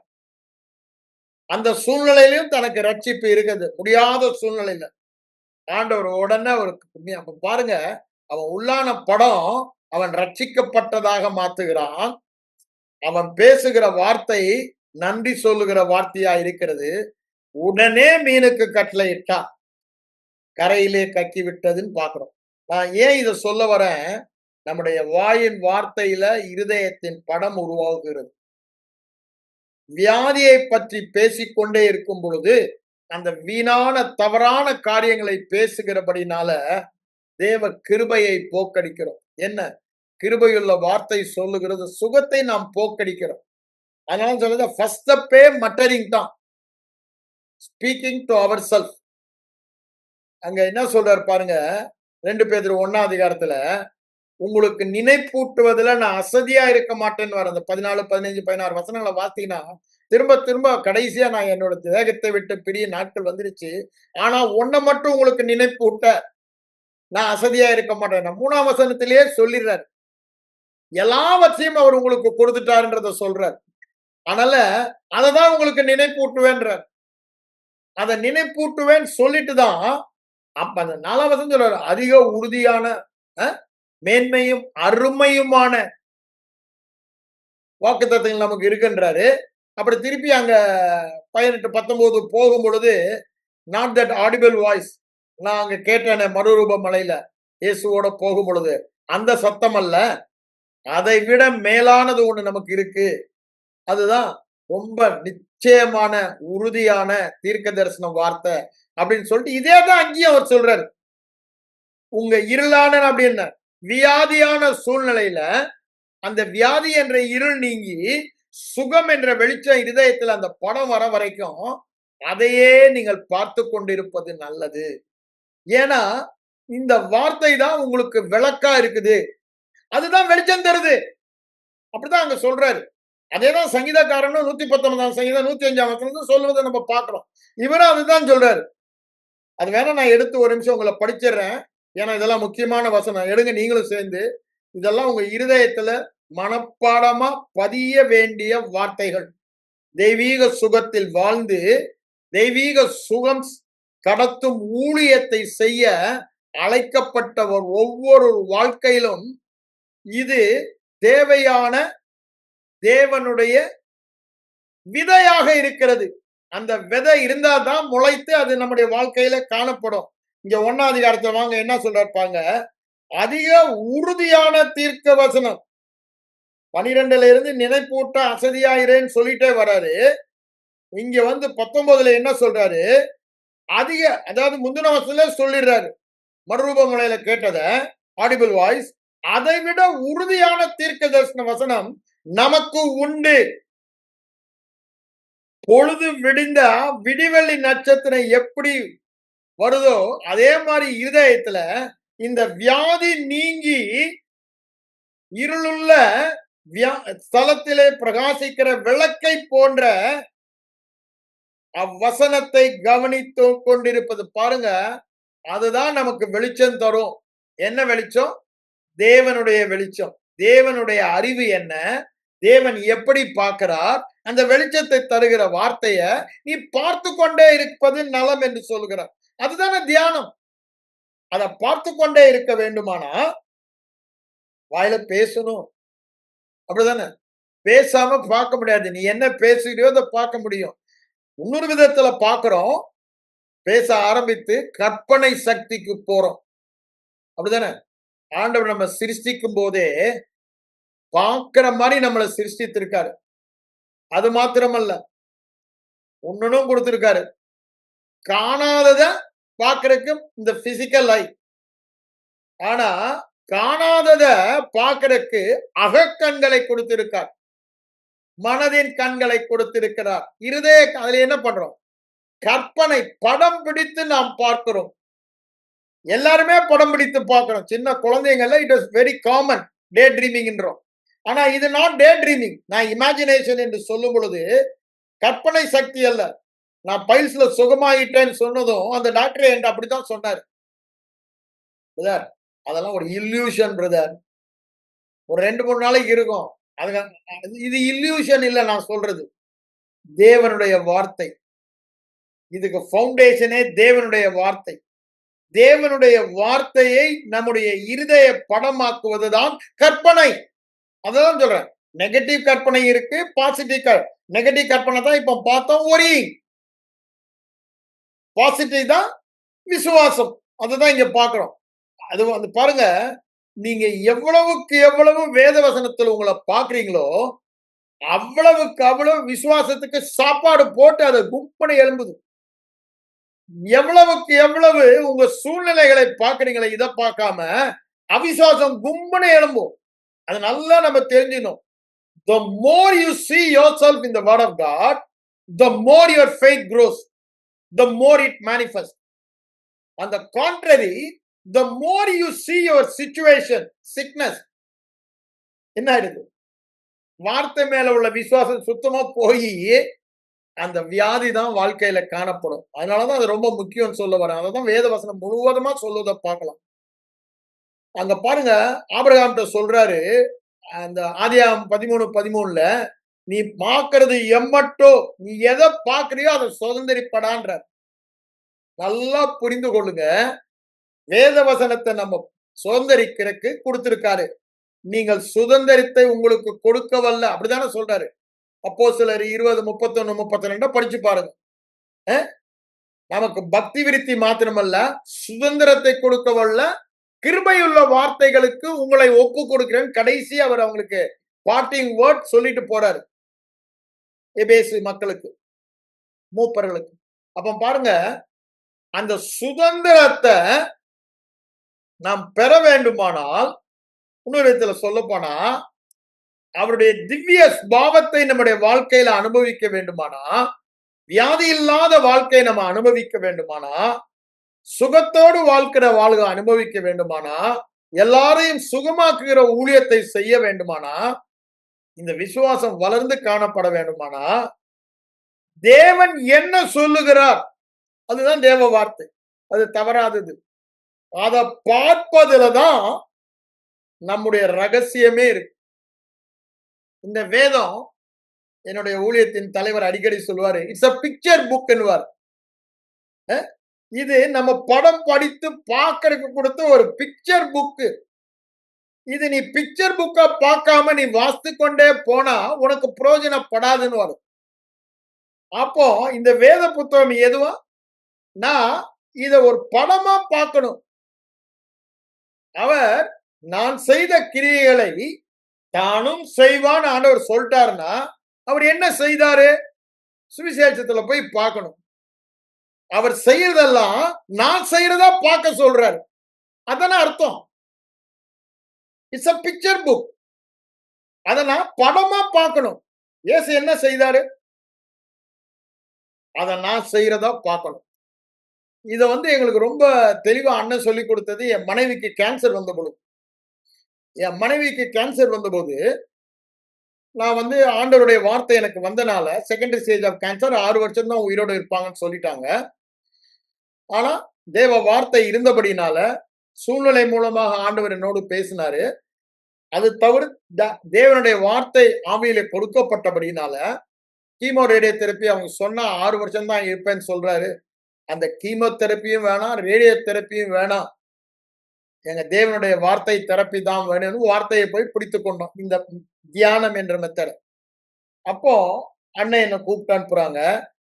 அவங்க என்ன திரும்ப திரும்ப சொல்றாங்க, முதல்ல பிரதர் தெரப்பியும் பண்ணிக்கிங்க, உங்க விசுவாசத்திலே இருந்துக்கீங்க, ஏன் அது வேணான்னு சொல்றீங்க அப்படின்னு கேக்குறாங்க. நானும் திரும்ப திரும்ப இதை சொல்லி நடந்ததெல்லாம் சொல்றேன். ஸ்கேன் மிஷினுக்கு போனோம், இவ போகும்போது ஸ்கேன் மிஷின் நின்று போச்சு 2 நாள். அப்பதான் ஆவியானவர் ஏதோ நமக்கு சொல்றாருன்னு வந்தோம். நாங்க ஆண்டவர்கிட்ட ஜெபம் பண்ணிட்டு இருக்கும்போது என் மனைவியோட ஆண்டவர் இந்த மல்கியா 4ஆம் அதிகாரம் 2ஆம் வசனத்துல இருந்து பேசினாரு. இதெல்லாம் சொல்றோம். அப்புறம் கடைசியில அண்ணன் சொன்னாங்க, நீங்க விசுவாசத்துல இருக்கீங்களா, துணிகரத்துல இருக்கீங்களான்னு உங்களை டெஸ்ட் பண்ணாதான் இவ்வளவு நேரம் நான் உங்களோட பேசினேன். கிட்டத்தட்ட 2 மணி நேரம் 3 மணி நேரம் ராத்திரி 9ல இருந்து 1 மணி வரைக்கும் பேசுறோம் நான். அப்போ அதுதான் பார்த்தேன். இப்ப எனக்கு நல்லாவே தெரியுது நீங்க விசுவாசத்துல இருக்கீங்க. அதனால நீங்க தைரியமா கீமோ ரேடியோ தெரப்பி வேணாம். ஏன்னா நீங்க ஆண்டவர் ஒரு முறை என் மகன குணமாக்குனாரு. ஒரு முறை என்ன குணமாக்குனாரு. இப்ப என் மனைவியும் குணமாக்குவாருன்னு அப்படி துணிகரத்துல இருந்துட்டீங்கன்னா ஏமாந்து போவீங்க. உள்ளுக்குள்ள அந்த படம் மாறணும். உள்ளுக்குள்ள அந்த வார்த்தை இருக்கணும். தோட்டா இருக்கணும். இல்லன்னா கன்னு பிரயோஜனப்படாது. அப்படின்னு சொல்லி பிரிசம்ப்ஷன்னா என்ன? விசுவாசம்னா என்னன்றத எனக்கு தெளிவா அன்னைக்கு காண்பித்தாங்க. அப்படின்னா என்ன? துணிகரம். உள்ள ஒண்ணுமே இல்ல. செய்றது. ஆனா அடுத்த குரூப் இருக்கு. வார்த்தை இருக்குன்னுவாங்க. கிரியையில காண்பிக்க மாட்டாங்க. வாயில பேச மாட்டாங்க. அவிசுவாசம். அதுக்கு அடுத்த குரூப் தான் இது. பிரிசம்ப்ஷன். துணிகரம். அப்படிதானே? பார்வோன் துணிகரமா செங்கடல்ல இறங்குறான். அழிஞ்சு போறாங்க. இஸ்ரவேல் மக்கள ஆண்டவர் சொல்றாரு. அவனுங்க அந்த 12 ஸ்பைஸ் சொன்ன பேச்ச கேட்டு எல்லாம் போவீங்கடான்னு சொன்னதும், அங்க உபாகமம் 1 அதிகாரத்துல பார்த்தீங்கன்னா, உடனே என்ன பண்றானுங்க? போறாங்க. மோசே போகாத! ஆண்டவருடைய வார்த்தை இல்லன்றாங்க. அடிபட்டு ஒடியறாங்க. துணிந்து போகிறார்கள். அங்கேயும் அந்த பிரிசம்ப்ஷன பார்க்கிறோம். இத அன்னைக்கு எனக்கு விளக்கி காண்பித்துட்டு, இந்த காரியத்த தான் சொல்றாரு. நீங்க இந்த வார்த்தை கிடைச்சாலும், இதுல நீங்க லேசா இருக்கக்கூடாது. இது ஆண்டவருடைய நாமம் தூஷிக்கப்படுறதுக்கு நீங்க இடம் குடுக்கக்கூடாது. மகிமைப்பட தான் இடம் குடுக்கணும். ஆனாலும் நான் ஒரு கண்டிஷன் சொல்லுவேன். அந்த கண்டிஷனுக்கு நீங்க ஒத்துக்கிட்டீங்கன்னா, நான் உங்களோட ஒருமனப்பட்டு இப்ப ஜெபிக்க போறேன் அப்டின்னாரு. ஆனா என்ன கண்டிஷன் சொன்னாலும் நான் ஒத்துக்கிறேன்னே அப்டின்னேன். ஏன்? என் ஊழியத்தின் தலைவர். அப்போ அவர் இதான் சொன்னார். நீங்களும் உங்க மனைவியும் தினமும் சுவிசேஷ புத்தகத்திலிருந்து மிரக்கிள்ஸ் ஒன்னொன்னா எடுத்து தியானிக்கணும். இந்த வார்த்தை சொல்லிட்டு, தியானம்னா என்ன தெரியுமா தம்பி? அப்படின்னு என்ன சொல்றாரு அவரு. அந்த மிரக்கிள யாருக்கோ செய்த மாரி நீங்க பார்க்கக்கூடாது. நான் இப்ப சொன்னேன் நம்ம ஊழியம் செய்யறக்கு இயேசு செய்தத நாம் செய்ததா அங்கிருந்து தான் கத்துக்கிட்டேன். ஆனா அன்னைக்கு சுகத்த பெறுவதற்கு அவர் என்ன சொன்னாரு? அது உங்க மனைவிக்கு செய்வதா நீங்க பார்க்கணும். பார்த்து அந்த நோட்ல எழுதணும். நான் செக் பண்ணுவேன். அவரு இவருக்கு அற்புதம் செஞ்சுட்டாங்க. பெரும்பாடுள்ள ஸ்திரீன்னு இல்ல. அந்த அற்புதம் உங்க மனைவிக்கு செய்ததா? அத அப்படியே ஃபர்ஸ்ட் பெர்சன்ல உங்களுக்கு அப்ளை பண்ணி நீங்க எழுதணும். ஒவ்வொரு மிரக்கலையும் எடுத்து. நான் வீக்லி பேசிஸ்ல அந்த நோட்ட செக் பண்ணுவேன் நான். எதுக்கு அத சொல்றாரு? இருதயத்துல அந்த சுகமான படம் நமக்கு வர வேண்டும் என்பதற்காக சொன்னார். அப்படி நம்ம பார்க்கும் பொழுதெல்லாம் திரும்ப திரும்ப ஒவ்வொரு அற்புதத்தையும் பார்க்கும் பொழுது அது ஃபர்ஸ்ட் பர்சனா என் ஒய்ஃபுக்கு அப்ளை பண்ணும்போது அவங்க தனக்கு அப்ளை பண்ணும்போது இருதயத்தின் படம் எவ்வளவாக மாறுகிறது. வியாதி கேன்சர் போய் அங்க சுகம் உடனே உடனே உடனே அதுதான் அந்த படம் வருது. அதுதான் நானு அதுதான் நானு அதுதான் நானுன்னு பாக்குறோம். ஆண்டவர் இப்படிதான் என்ன சுகமாயிட்டாரு சுகமாக்கிட்டாரு சுகமாக்கிட்டாருன்னு பாக்குறோம். அப்ப என்ன செய்யறோம்? இருதயத்தின் படத்தை மாத்துறோம். அந்த 3 மாசம் அது போன இடம் தெரியாம ஓடி போச்சு. நாங்க கீமோ ரேடியோ தெரப்பி பண்ணியிருந்தா முடிகிடி எல்லாம் உளுந்து ஒண்ணு இல்லாம எலும்பும் தோலுமா ஒரு 6 வருஷத்துல முடிஞ்சு போயிருக்கும். ஆனா எங்க ஆண்டவர் என்ன சொன்ன வார்த்தையினால நீடித்த ஆயுசோடு உன்னை திருப்திப்படுத்துவாரு. அதை செஞ்சுட்டாரு. அப்ப இங்க பாருங்க, இதுக்கு காரணம் இருதய படத்தை மாற்றுவதற்குத்தான் தியானம். தியானம் என்பது தேவனுடைய வார்த்தையில் நம்மை பார்ப்பது. Meditation is imagining ourselves, seeing ourselves, picturizing ourselves in the word of God. தேவனுடைய வார்த்தையில் நம்மை படம் பிடித்து பார்ப்பது, கற்பனை செய்து பார்ப்பது. அதுதான் தியானம். அது சாயும் போதுதான் உள்ளான படம் மாற்றப்படுகிறபடியால் வெளியான வாழ்க்கையில் அதன்படி நாம் வாழ்கிறோம். அததான் அங்க அவர் சொல்ல வருகிறார். அப்ப பாருங்க, அந்த நாட்களில நாங்க டோடியாஸின் புக்கையும் படிச்சோம். அதையும் ஒரு ஆள் எனக்கு சஜஸ்ட் பண்ணாரு. உடனே வாங்கினேன். ஹீல்ட் ஆஃப் கேன்சர் சொல்லி ஜோயல் ஆஸ்டினுடைய மதர், ஜான் ஆஸ்டினுடைய ஒய்ஃப், அவங்களுக்கு அரௌண்ட் 40 இயர்ஸ் இருக்கும் போதே கேன்சர் லிவர் வியாதி லிவர்ல டாக்டர்ஸ் எல்லாம் பண்ணி நீ ஒண்ணுமே பண்ண முடியாது, இன்னும் 3 வாரம் தான் இருப்பாங்க, வீட்டுக்கு கூட்டிட்டு போன்னு சொல்லிட்டாங்க. ஆனா அந்த அம்மாவும் ஜான் ஆஸ்டினும் விசுவாசத்துல வல்லவர்கள். ஜான் ஆஸ்டின் அவ்வளவு மிரக்கல்ஸ் எல்லாம் செஞ்சவரு. விசுவாச போதனை அவருடைய புத்தகம் உங்களுக்கு தெரியுங்க. உங்கள் வாயிலே அற்புதம் இருக்கிறது. நான் அந்த ஒரு புக்கு தான் ஜான் ஆஸ்டின் புக் படிச்சிருக்கேன். ஏன்னா அந்த காலத்துல அவரு சென்னைக்கு வந்தாரு, சுந்தரா அசம்பிளியில பேசினாரு. அப்ப அந்த புக் அங்க சுந்தராசன்ல விற்கும் போது எங்க அம்மா வாங்கிட்டு வந்திருந்தாங்க. நான் அதை வாங்கி நான் படிச்சிருக்கேன். உங்க வாயில ரொம்ப பிரமாதமான புக். மிரக்கல் வேற எங்கேயுமே இல்ல, உன் வாயில தாண்டா இருக்குன்னு முடிச்சிருவாரு ஃபுல்லா. Such a beautiful book. அவங்க அந்த விஷயம் தெரிஞ்சனால வீட்டுக்கு வந்ததும் வீட்டுல உள்ளவங்க எல்லாம் கூட, இன்னும் 3 வாரம் தான் டாக்டர் சொல்லிட்டாரு. அவங்கள இஷ்டம் போல விட்டுருங்க, ஒன்னும் தொந்தரவு பண்ணாதீங்கன்னு. எல்லாம் நீங்க அதை செய்யாதீங்க, இதை செய்யாதீங்க, அப்படி செய்யாதீங்க, இப்படி செய்ய ரொம்ப கவனிக்க ஆரம்பிச்சாங்க. ஒரே வார்த்தை சொல்லிட்டாங்க. யாரும் என்கிட்ட அது மாதிரி பேசக்கூடாது. நீங்கெல்லாம் என்ன பார்க்கும் பொழுது இந்த வேத வசனத்துல பார்க்கணும். குணமானவளாக பார்க்கணும். அது டாக்டர் சொல்றதை விட்டுடுங்க. குணமானவளாக பார்க்கணும். நானும் அப்படித்தான் பார்க்க போறேன். சோ தங்க பார்வையை மாத்துறதுக்கு அவங்க அந்த வியாதியில அப்படி எலும்பும் தோலுமா நொஞ்சு போயிருக்காங்க. ஆனா அத போய் அவங்க பார்க்கும் பொழுதெல்லாம் அவங்களுக்கு அந்த படம் தான் இருதயத்துல வருது. அப்படிதானே? 1000 words are more, one picture is more than 1000 words ன்னுவாங்க. அப்படிதானே? ஒரு படம் 1000 வார்த்தை விட மேலானதுன்னுவாங்க. அதானே ஆடியோ விஷுவல் எஜுகேஷனே வந்துச்சு. இன்னைக்கு டிவியுடைய அட்வர்டைஸ்மெண்ட் எல்லாம் அதுதானே. அப்படி டக்கு டக்கு டக்குன்னு போட்டு இருதயத்தை பிடிக்கிறானுங்க. அதுதானே அட்வர்டைஸ்மெண்ட் மேஜரே, அந்த விஷுவல் தானே, ஆடியோ விஷுவல். அப்ப இங்க பாருங்க, அவங்க என்ன பண்ணிட்டாங்க, அவங்க வீட்டுல எல்லா பக்கமும் அவங்க வாலிப நாட்கள்ல இருந்த போட்டோ, அவங்க மேரேஜ் ஹனிமூன் போட்டோ, குழந்தைகள் அதெல்லாம் எடுத்து வீடு ஃபுல்லா எடுத்து ஓட்டிட்டாங்க. ஃப்ரிட்ஜில் ஓட்டிட்டாங்க, கிச்சன்ல ஓட்டிட்டாங்க, பெட்ரூம்ல ஓட்டிட்டாங்க. ஏன் ரெஸ்ட் ரூம், பாத்ரூம்லயும் எடுத்து ஓட்டிட்டாங்க. எங்க போனாலும் அவங்க தங்களை பார்த்தது அப்படி சுகம் உள்ளவர்களாக தங்களை பார்க்க ஆரம்பிச்சாங்க. எதற்கு? இந்த உள்ளான படத்தை கற்பனை செய்வதற்கு அது அவருக்கு உதவியாக இருக்கும். அது எங்களுக்கும் உதவியாக இருந்தது. அப்போ வேத வசனத்தின்படி நாம் பார்க்கிறபடினால அந்த வேத வசனம் சொல்லுகிறது நிறைவேறுகிறது. அதனாலதான் சொல்றேன், God has given us the power of imagination. யாருமே இல்லைன்னு சொல்ல. ஏன் நம்ம கவலைப்படும் போது என்ன பண்றோம்? It's a negative imagination. அப்படிதானே? அது என்ன வேலை செஞ்சாலும் என்ன பண்ணாலும் அது ஓடிக்கிட்டே இருக்கும். என்ன பண்ண போறேன், என்ன பண்ண போறேன், என்ன பண்ண போறேன்னு, அது அந்த பிரச்சனை, அந்த ப்ராப்ளம். அதை பண்ண முடியும்னா பாசிட்டிவ் சைட்ல இது நான் ஐம்புலன் அறிவுனால பாக்குறது ஓடிட்டு இருக்கிறத நிறுத்துறதுக்கு ஆண்டவர் என்ன சொல்றாரோ அதை நான் பார்க்க போறேன். அப்போ இதுவும் இரவும் பகலும் முடியும். என்ன முடியும்? தழும்புகளால் குணமானேன், தழும்புகளால் குணமானேன். Thank you, thank you, thank you. அப்படிதானே? இந்த காங்கோ மிஷனரி அப்படிதான் பண்ணாராம். அப்படிதானே? காங்கோ மிஷனரிக்கு கேன்சர் தான். முடியாதுன்னு சொல்லி திருப்பி அவரை காங்கோல இருந்து அமெரிக்காவுக்கு அனுப்பிட்டாங்க. இத்தனை நாள் தான் இருப்பாரு, 3 மாசம் தான் இருப்பாரு, மிஞ்சி போனா அதுக்கு மேல தாங்க. எல்லாரும் அவரை ஃப்ரீயா விட்டாங்க, நீ என்ன பண்ணுப்பாங்க. அவர் ஒரு நாள் மரத்தடியில உட்காந்து வேதத்தை படிச்சுட்டு இருக்கும்போது அந்த 1 பேதுரு 2:24 வந்தாரு. குணம் மானியர்கள் அவருக்கு அப்படியே அந்த நேரம் அப்படியே பைபிள் இருந்து ஜம்ப் ஆகி அவருக்குள்ள வந்த மாதிரி இருந்துச்சு. திரும்ப திரும்ப அதை படிச்சாரு, சத்தம் போட்டு சொன்னாரு, உருண்டாரு, குதிச்சாரு, சிரிச்சாரு. எல்லாம் ஏன்? குணம் மானியர்கள் ஆண்டவர் சொல்றாரு, குணம் மானியர்கள் ஆண்டவர் சொல்றாரு. அது மாதிரி நிறைய பேருடைய வாழ்க்கையில அது நம்ம நடந்ததை பார்க்கலாம். இந்த ஒரு வார்த்தைனால எல்லாரும் நினைச்சாங்க இது அப்படியே போய் அவர் புத்தி பிரெயினுக்கு போயிடுச்சு, கேன்சர், அவ்வளவுதான், என்னைக்கு சாவார்னு எதிர்பார்த்துட்டு இருக்காங்க. ஆனா இவர் வாயை திறந்து பேசினாருன்னா, தழும்புகளால் குணமானேன், நன்றி ஆண்டவரே. இது என்ன சொன்னாலும் சரி, தழும்புகளால் குணமான், சாப்பாடு வைங்க அப்படின்னு. எதை ஒரு நாளைக்கு 1000 முறையா வாயை திறந்து அவர் சொன்னதெல்லாம் தழும்புகளால் குணமானேன் நன்றி, தழும்புகளால் குணமானேன் நன்றி, இதைதான் சொல்லிக்கிட்டே இருந்தார். 1 மாசம் ஆனது, 2 மாசம் ஆனது, 3 மாசம் காத்து இருக்காங்க. மனுஷன் முடிஞ்சு போகும், ஒண்ணுமே ஆகல, நல்லா ஹேல்னு ஹெல்த்தியா எல்லாம் பண்ணாரு. சரி டாக்டர்கிட்ட கொண்டு போய் செக் பண்ணா உடம்புல எங்கேயுமே பழைய ரிப்போர்ட்ல எல்லாம் ஸ்ப்ரெட் ஆயிடுச்சு. ஃபைனல் ஸ்டேஜஸ்ன்றாங்க.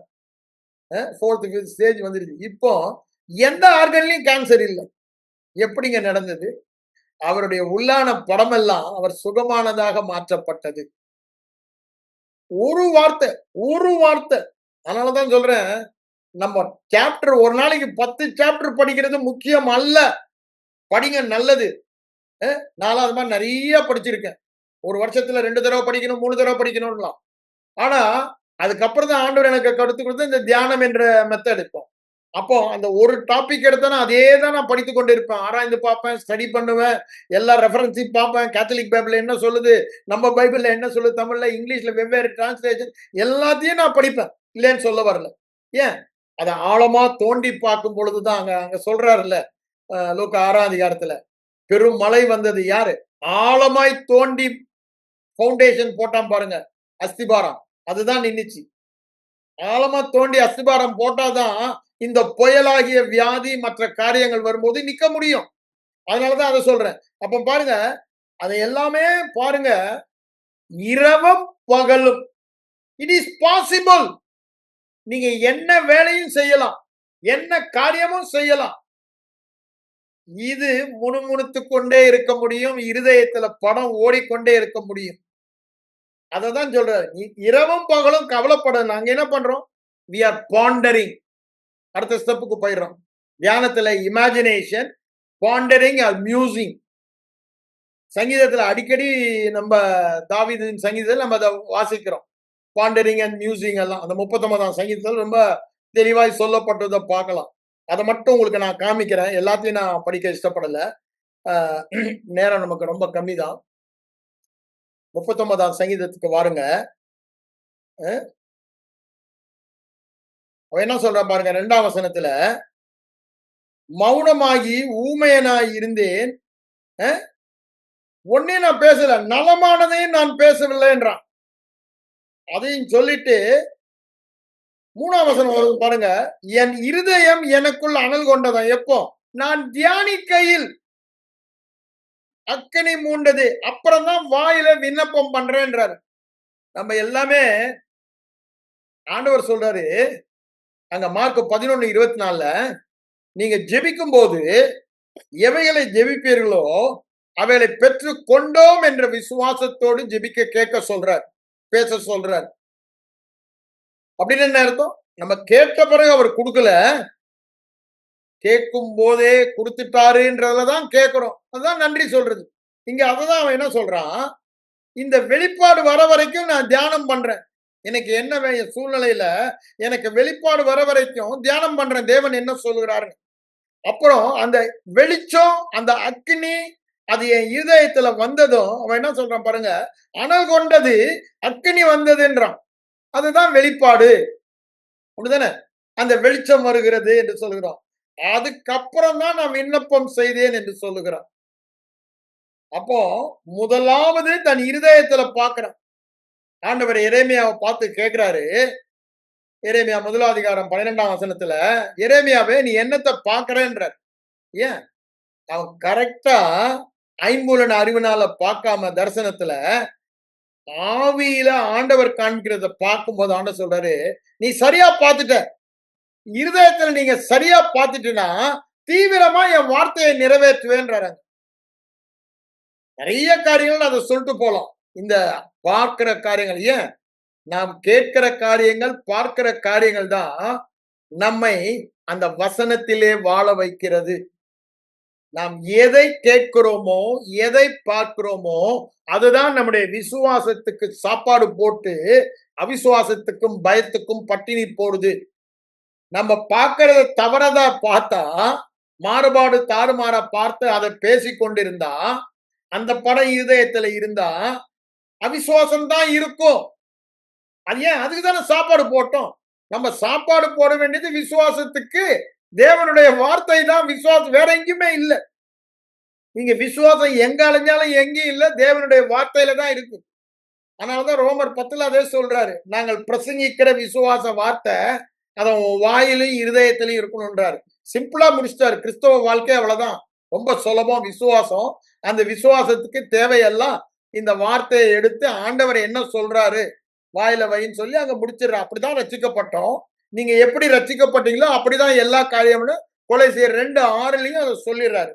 இங்க பாருங்க, நம்ம எந்த ஒரு காரியத்தை ஜெபிக்கிறதுக்கு முன்னாடி தேவன் அதை என்ன சொல்லுகிறார், அதை செய்யாதனாலதான் எல்லாம் சுகமாக்கும் ஆண்டவரே நான் ஜெபித்த மாதிரி ஜெபிச்சுட்டு இருக்கோம். அப்படிதானே? தேவன் என்ன சொல்லுகிறார்? சுகமாக்கி விட்டார். இந்த ஊழியத்தை குறித்து என்ன சொல்றாரு? விசுவாசிக்கிற யாரா இருந்தாலும் நான் செய்தவைகளை செய்வான். வேற கண்டிஷனே போடல. விசுவாசிக்கிறவன் யாரா இருந்தாலும் தான் சொல்றாங்க. விசுவாசிக்கிறவனால் நடக்க அடையாளங்கள்னா அவன யோவான் 14:12 சொல்றாரு. மார்க் 16, 17, 18 அதை சொல்லுகிறார். ஏன் நாம் அவர் சாயலில் இருக்கிறோம். அவர் இருக்கிற வண்ணமாகவே இருக்கிறோம். அவரோட ஒரே ஆவியா இருக்கும். அவருக்குரியதெல்லாம் நமக்குரியது. அவருடைய வல்லமை நம்முடைய வல்லமை. அவருடைய அதிகாரம் நம்முடைய அதிகாரம். அவருடைய சொத்து நம்முடைய சொத்து. எப்படினாலும் நம்ம சொல்லிக்கொண்டே போலாம். அப்போ இதெல்லாம் வேத வசனமா என் மூளை அறிவா இருந்தா பிரயோஜனம் இல்லை. என் இருதய படமாக வேண்டும். அப்ப பாருங்க, ஒவ்வொரு வார்த்தையிலும் பார்த்து அந்த வார்த்தையை நாம் படம் பிடித்து பார்க்கிறோம். அதுதான் இப்ப என்ன சொல்றேன், சுகமான படத்தை உருவாக்குகிறோம். என் பையனுடைய வாழ்க்கையிலையும் பார்த்தோம், என் மனுடைய 2 பேருக்குமே டாக்டர்களுடைய ரிப்போர்ட் பிரகாரம் impossible. That impossible become possible எப்பொழுதுங்க? விசுவாசத்தினால. விசுவாசிக்க முடியாதது எப்போ விசுவாசிக்க முடிந்தது? வேத வசனத்துல நாம் படம் பிடித்து பார்ப்பதினால். அதுதானே விசுவாசம்ன்றோம். நாம் அதை பேசி கேட்டு அதை தொடர்ந்து பார்ப்பதினால் உள்ளான படம் மாற்றப்படுகிறது. அப்படிதான் மனமும் மாற்றப்படுகிறது. மனம் அவங்க ரோமர் 12 அது ரொம்ப தெளிவா சொல்றாரு. மனம் புதிதாகிறதுனாலே மறுரூபமாகுங்கள். இத ரொம்ப தெளிவா நம்ம நீதிமொழிகள் 23:7 சாலமன் சொல்றாரு, ஒரு மனிதன் தன்னை பற்றி எப்படி நினைக்கிறானோ அப்படிதான் வாழ்வான்றார். மனதின் படம் வியாதி உள்ளவனாய் இருந்தால் அப்படிதான் வாழ்வ. நான் பயந்தாங்கோலிங்க, எனக்கு தைரியம் கிடையாதுன்னா நீ அப்படிதான் வாழ்வ. உன் மனதின் படத்தை நம் பயந்தாங்கோல் வேத வசனத்தினால் தேவன் நமக்கு பயமுள்ள ஆவியை தரவில்லை, அன்பும் பலமும் தெளிந்த புத்தியுள்ள ஆவியை கொடுத்திருக்கிறார். 2 தீமோத்தேயு 1:7. அப்போ அதை சொல்லி அந்த படத்தை எனக்கு என்ன கொடுத்திருக்காரு? எங்களுக்கோ கிறிஸ்துவின் சிந்தை இருக்கிறது, அப்படிதானே? கிறிஸ்துவில் இருந்த சிந்தையே உங்களுக்கு இருக்க கடவுதுன்றாரு. அப்போ அதை நம்ம சொல்லணும், அதை பார்க்கணும். கிறிஸ்துவின் சிந்தை என்னன்னு வேதத்துல பார்க்கணும். அதுதான் என் சிந்தை, அதுதான் என் சிந்தை, அதுதான் என் சிந்தனை பார்க்கணும். அது பார்க்காம அந்த சும்மா வாயில சொல்லிட்டு தான் நடக்காது. கிறிஸ்துவில் இருந்த சிந்தையே எனக்கு இருக்குன்னு வேதத்துல பார்க்கணுங்க. அவருடைய சிந்தை எப்படி இருந்தது, அவர் செய்த கிரியை, அவர் என்ன கிரியை செய்தார், நானும் செய்வேன். அப்ப அதை நான் தான் செய்யறேன். ஏன்? நான் கிறிஸ்துக்குள்ள இருக்கேன், கிறிஸ்து எனக்குள்ள இருக்காரு.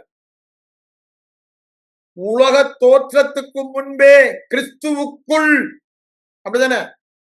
அங்க எபேசியர் 1:4 சொல்றாரு, நம்மை தெரிந்து கொண்டபடி. அடுத்த வசனத்துல அதான் சொல்றாரு, சுவிகார புத்திரராகும்படி, அவர் சொத்துக்கு உரிமைக்காரனாகும்படி.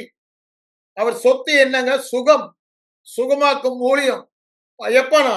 உலக தோற்றத்திற்கு முன்பே நம்மை முன்குறித்தார். அப்போ அதுதான் நம்முடைய படமாக இருக்க வேண்டும், நான் யார் என்பதை.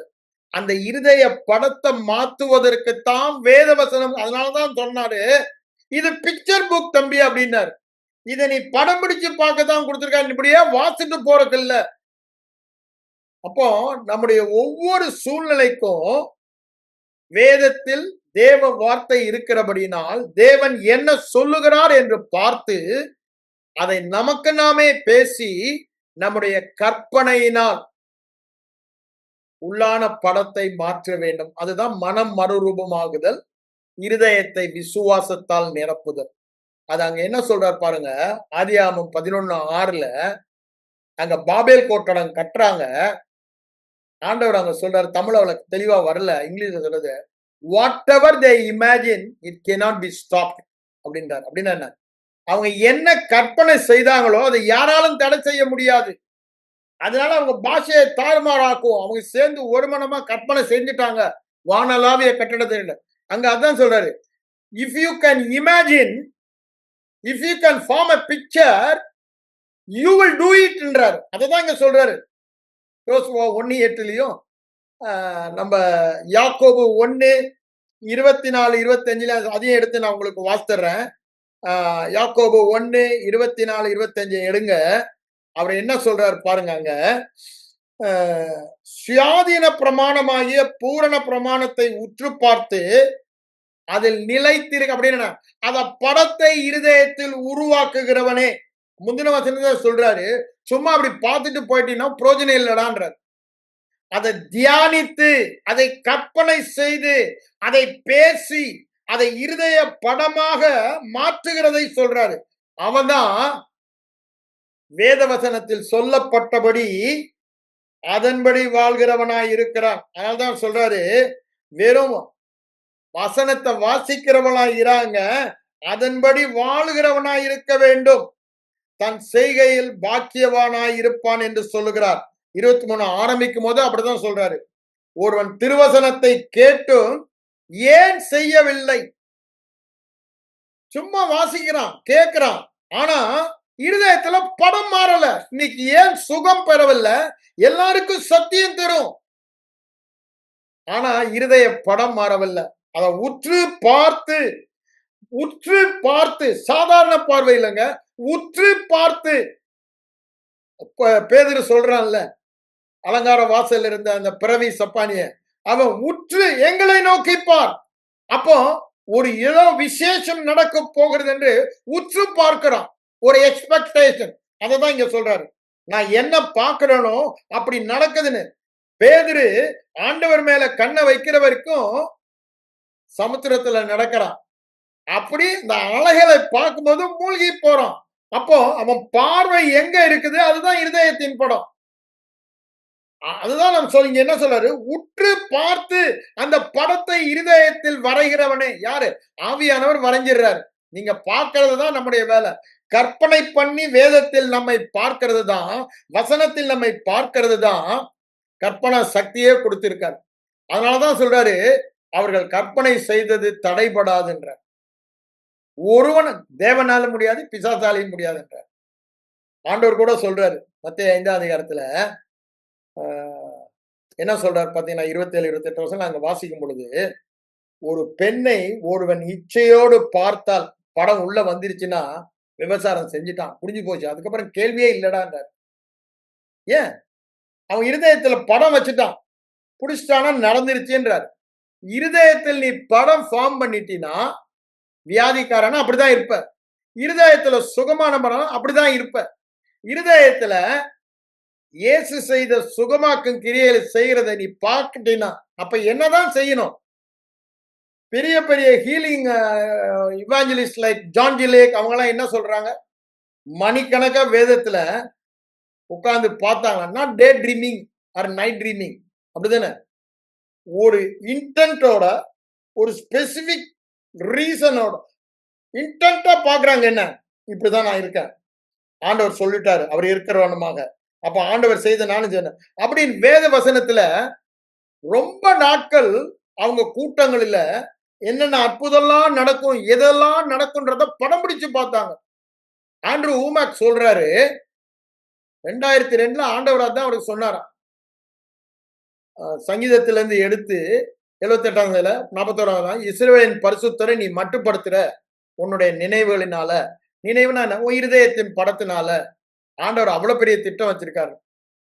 அப்போ அவருக்கு நல்லாவே தெரியும் தன்னுடைய அழைப்பு என்ன எல்லாம், ஆனா வாழ்க்கையில நடக்கல. இன்னைக்கு அப்படித்தான் அநேக ஊழியக்காரர் வாழ்க்கையில ஏன் நடக்கல, ஏன் நடக்கல, ஏன் நடக்கலன்னு கேட்டுக்கிட்டு இருக்காங்க. ஆனா ஆண்ட்ரூ ஊமேக் அன்னைக்கு என்ன பண்ணாரு? ஆண்டவர் பேசினதும் அதையெல்லாம் எடுத்த ஆண்டவர்ல வேத வசனத்தை தன்னை பார்க்க ஆரம்பிச்சார். டிவியில பேசுற மாதிரி. அப்ப டிவி மினிஸ்ட்ரி அவர் கிடையாது, சிறு கூட்டம் அங்கங்க அவர்கிட்ட வந்துட்டு எல்லாமே அவர் படம் பிடித்து பார்க்க ஆரம்பிச்சார். பெரிய ட்ரைனிங் சென்டர் எஸ்டாப்ளிஷ் பண்ற மாதிரி அநேகர் அங்க ட்ரைனிங் சென்டர்ல வந்து அவருடைய போதனை கேட்டு அநேகர் சுகம் பெறுவது, அநேகரை இது எல்லாமே கற்பனையில் அவர் தான் பார்த்தேன்றார். அதுக்கப்புறம் பாத்தீங்கன்னா இன்னைக்கு அவருடைய மினிஸ்ட்ரி அவ்வளவு தூரத்துக்கு போயிடுச்சு அமெரிக்கால. காரணம் என்ன? அவர் ஆண்டவர் கொடுத்த அந்த வார்த்தைய அவர் செய்ய சொன்னதை செய்தார். தன்னுடைய ஊழியத்தை வேத வசனத்துல ஆண்டவர் என்ன சொல்றாரோ அப்படி படம் பிடிச்சு பார்த்தாருங்க, வேற ஒண்ணுமே பண்ணலன்றார். அநேக காரியங்கள், அநேக ஊழியர் ஜான் ஜிலேக் அதான் பண்ணுவாரு. கண்ணாடி போக முன்னால் நின்னாருன்னா அங்க என்ன சொல்லுவாரு?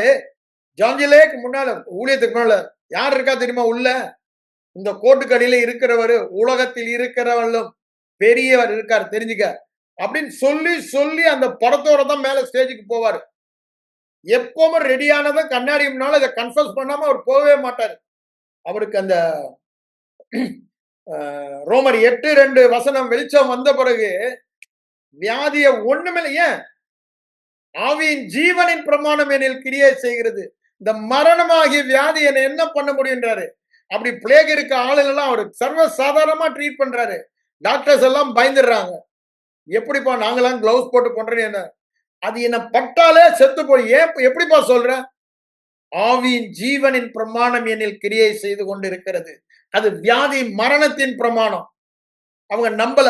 அப்புறம் அவர் கையில அதை எடுத்து போட்டுட்டு அவங்க மைக்ரோஸ்கோப்ல எடுத்து பாக்குறாங்க. போட்ட உடனே எல்லாமே செத்து போகுது. அது ப்ரூவ் பண்ணியே அவர் காமிக்கிறார். ஜான் ஜி லேக் சொல்றாரு. அப்ப யோசித்து பாருங்க, தன்னை அந்த வார்த்தையில படம் பிடித்து பார்த்துட்டாரு. ஆவியின் ஜீவனின் பிரமாணம்ன்றது அவருக்கு வெளிப்பாடா வந்ததுதான் அவருடைய ஹீலிங் மினிஸ்ட்ரிக்கே பெரிய ஒரு வார்த்தை தான். ஆவியின் ஜீவனின் பிரமாணம் என்ன இல்ல. அப்ப எனக்கும் சரி மற்ற என்ன பண்ணிட்டாரு, பெருசா ஸ்போக்கன் சிட்டி அமெரிக்கால ஒரு இடத்தை பண்ணி இந்த ஊர்ல ஒருத்தம் கூட வியாதி கிடையாது, எல்லாரும் ஆஸ்பத்திரியை மூடணும், பார்மசி மூடுற அளவுக்கு அவர் சுகத்தை கொடுத்தாரு. அட்வர்டைஸ்மெண்ட் கொடுத்தாரு. எங்க ஹீலிங் சென்டர்ல வந்து எங்க நிறைய பேரை ட்ரெயின் பண்ணி வச்சிருந்தாரு. அவங்களாங்க சுகமாக்க முடியலன்னா அந்த காலத்துல சொல்றாங்க $500 உங்களுக்கு தரேன்னு, 21 நாள் டைம் கொடுக்குறேன் சம்திங் ஒரு டைமை போட்டு அட்வர்டைஸ்மெண்ட் கொடுத்துட்டார் பேப்பர்ல. யோசித்து பாருங்க எவ்வளவு தூரத்துக்கு தன்னை வேதத்தில் பார்த்தபடினால அந்த அசையாத விசுவாசத்துல சேலஞ்ச் பண்றார். நியூஸ் பேப்பர்ல அட்வர்டைஸ்மெண்ட் போட்டு அங்க சரித்திரம் சொல்லுது, அந்த ஸ்போக்கன் சிட்டில அதுக்கப்புறம் மருந்து கடையும் இல்ல, டாக்டரும் இல்ல, ஆஸ்பத்திரியும் இல்ல. ஏன்? அவர் குணமாக்காத ஆளே இல்ல. அவ்வளவு தூரத்துக்கு நடந்திருக்கு. காரணம் என்னங்க? ஒரு வசனத்துல அவருக்கு இருதயத்துல வந்த படம். ஆவியின் ஜீவனின் பிரமாணம் எனில் கிரியை செய்யும் பொழுது மரணமாகிய வியாதியின் பிரமாணம் நிச்சயமா அங்கிருந்து போய்தான் ஆகணும். அதனாலதான் அவர் என்ன பண்ணாரு, அவர்களுக்கு கிளாஸ் வச்சு சொல்லி கொடுத்து அவர்களை அனுப்புகிறாரு சுகமாக்கறதுக்கு. ஊரு ஃபுல்லா எல்லா பக்கமும் ட்ரெயின் பண்ணி சொல்லிட்டு என்ன சொல்றாரு, சுகமாக்காம திரும்பி வந்துடாதேன்னு சொல்லி அனுப்புறாரு. ஆனா ஒருத்தவங்க கூட நானால முடியலன்னு வரலன்னு எவ்ரிபடி ஹீலா. அவர் மாத்திரமல்ல, அவர் ட்ரெயின் பண்ண. அதனாலதான் அந்த ஊர்லயே ஒரு வியாதி இல்லாத அளவுக்கு கொண்டு வந்தார். சபையில இல்லைங்க, சபையில இல்ல, எல்லாரையும் எல்லா வியாதியும். அததான் அவர் அடிக்கடி சொல்வார். நான் செய்த கிரிகள் அவர் செய்த ஆண்டவர் போட்டிருக்காரு. அவர் என்ன செய்தாரு? எல்லாரையும் எல்லா வியாதிகளையும் சுகமாக்கினார். அப்ப நானும் அதை தானே செய்யணும். அதுதானே அவர் சொல்றாரு. அப்படிதான் அவர் தன்னை பார்த்தாரு. அவருடைய பார்வையை மாற்றிக்கொண்டார். எந்த பார்வை? இருதய பார்வை, மனதின் பார்வை.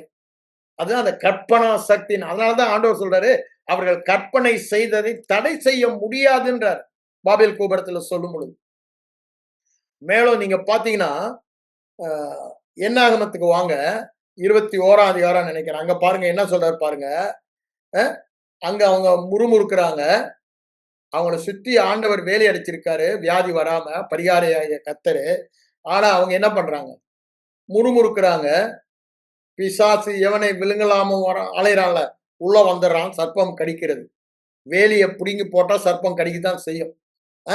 அது வரைக்கும் சர்ப்பம் காட்டுல இருக்கதான் செய்யுது, கடிக்கல. எப்ப இவங்க முறுமுறுக்கிறாங்களோ வேலி பிடுங்கப்படுது, கடிக்குது. கடிச்சதும் ஐயோ நாங்க சாகுறோமேன்னு இவர்கிட்ட போறாங்க மோசே கிட்ட. அப்போ அது வரைக்கும் முறுமுறுத்தவங்க இப்போ சர்ப்பம் கடிச்சதும் ஐயோ நாங்க பாவம் செஞ்சுட்டோம், இது எப்படியா எங்களை விட்டு நீங்க செய்யும், இவ்வளவு நாள் கடிக்காது இப்ப கடிக்குதே. இந்த வனாந்திரத்துல கொள்ளிவாய் சர்ப்பம் இருக்கதான் செய்யுது, ஆனா ஒரு நாள் எங்களை டச் பண்ணதில்லை. ஆண்டவர் கிளீனா போட்டு ப்ரொடெக்ட் பண்ணி வச்சிருந்தாரு. அப்போ மோசே விண்ணப்பம் பண்ணும்போது ஆண்டவர் என்ன சொல்றாரு பாருங்க, 8ஆம் வசனம். கர்த்தர் மோசையை நோக்கி, நீ ஒரு கொள்ளிவாய் சர்ப்பத்தின் உருவத்தை செய்து அது ஒரு கம்பத்தின் மேல் தூக்கி வை, கடிக்கப்பட்டவன் எவனோ அவன் அதை நோக்கி பார்த்தால் பிழைப்பான் என்று சொல்லுகிறார். ஃபாதர் அழகா பாடுறாரு, உம்மை நோக்கி பார்த்ததால் நாங்கள் பிழைத்துக் கொண்டோம் ஐயா, வெண்கல சர்ப்பமாய் நீ சிலுவையில தூக்கப்பட்டீங்க. அப்ப அந்த வெண்கல சர்ப்பம்னா Satan was judged on the cross. அததான் அங்க காண்பிக்குது. அதை அவர் நோக்கி பார்த்தார். அந்த காட்சியை பார்க்கும்போது இது எனக்கு உடனே ஞாபகம் வருது. நான் ஒரு ஆல்மோஸ்ட் 20 இயர்ஸ் பேக் ஒரு சபையில போயிட்டு இருந்தேன். அங்க நல்லா இந்த ஃபெய்த்த பத்தி அந்த போதகர் பிரசங்கம் பண்ணனால அங்க நான் போய் கொண்டிருந்தப்போ, அப்போ அங்க வந்து இந்த கிரேட்டா பாட்டுலாம் போடுவாங்க. இப்ப சென்னையில சத்யா குரூப்னு உண்டு. அ அதுல ஒருவருடைய புருஷன் பேர் வில்சன். அவர் ஒரு நாள் சாட்சி சொன்னார். அவருக்கு முகமெல்லாம் பரு தடி தடியா வந்துருச்சு. ஷேவ் பண்ணாருன்னா, ரத்தம் அப்படி ஓடுமாம். அவர் அந்த சபைக்கு அதுக்காக வந்தார். அன்னைக்கு பிரசங்கத்தில இதுதான் எடுக்கிறார். பாஸ்டர் எடுத்தது, "நோக்கி பார்த்தவர்கள் பிழைப்பார்கள். சிலுவையை நோக்கி பார்த்தவர்கள், சிலுவையில் அந்த வியாதி இருக்கிறத பார்க்கிறவங்க, அந்த அந்த அன்னைக்கு நைட் அவர் என்ன பண்ணாராம், திரும்ப திரும்ப அந்த படத்தையே தன் கண் முன்னால கொண்டாந்து கற்பனையில பார்த்துக் கொண்டே இருந்தேன்றார். கிட்டத்தட்ட ஒரு 3, 4 மணி நேரம் நான் தூங்கவே இல்ல. படுத்துட்டு தான் இருந்தேன். சிலுவையில இந்த முகத்தில் உள்ள பருவெல்லாம் இயேசு மேல இருக்கிறத, அதையே நான் பார்த்துக் கொண்டு, அவருடைய முகம் எனக்கு வந்ததையே நான் பார்த்துக் கொண்டிருந்தேன். அடுத்த நாள் காலையில எழும்புனா ஒண்ணும் கூட இல்லையாம். அவ்வளவு இருந்தது, அவ்வளவு ரத்தம் வரும்னு அவர் சாட்சி சொன்னார். அப்ப யோசித்து பாருங்க. அததான் இது ஞாபகம். இந்த ஒரு வசனம் தான் இன்னைக்கு அவருக்கு டச் பண்ணுச்சு. அதை நோக்கி பார்த்தால் இருதய படம் மாறும். சிலுவையில் நடந்த பரிகாரம் என் பதிலாளாக என் வியாதியை எடுத்துக்கொண்டு மீதி விட்டுரும், நம்ம அது ஒண்ணுதான் இப்போ அவருடைய சுகத்தை எனக்கு கொடுத்தார். அவரை நோக்கி பார்த்தபடினால் பிழைத்துக் கொண்டோம் ஐயா. அதுதாங்க ஒவ்வொருடைய அனுபவமா இருக்கும். அப்ப பாருங்க, இந்த அதுதான் ஆண்டு சொல்றாரு, இரவும் பகலும் தியானமே அததான் சொல்றாரு. தியானத்துக்கும் கற்பனைக்கும் புதிய ஏற்பாடுல மெலட்டோனான்ற அந்த கிரேக்க வார்த்தை தான் இருக்குது. கற்பனை செய்து படம் பிடித்து பார்ப்பது. கற்பனை என்னங்க? சரீர மண்டலத்துல, காண்கிற மண்டலத்துல அது இல்ல. ஆனா, நான் இருப்பதாக கற்பனை பண்ணுகிறேன். அதற்கு ஆதாரம் வேத வசனம். அதுதானே விசுவாசம். காணப்படாதவைகளை பார்க்கிறது தான் விசுவாசம். காணப்படுகிறவை அல்ல, காணப்படாதவைகளை நோக்கி இருக்கிற நமக்கு எப்படி நோக்கி இருக்க முடியும்? கற்பனை. You can imagine, you can picturize, you continue to see it. வேதம் முழுவதுமாய் பார்க்கலாம். அப்படிதானே? ஆண்டவர் அங்க என்ன சொல்றாரு? யாத்திராகமம் 14ல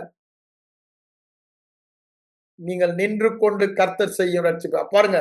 யூ see, முதல்ல பார்க்க சொல்றாரு.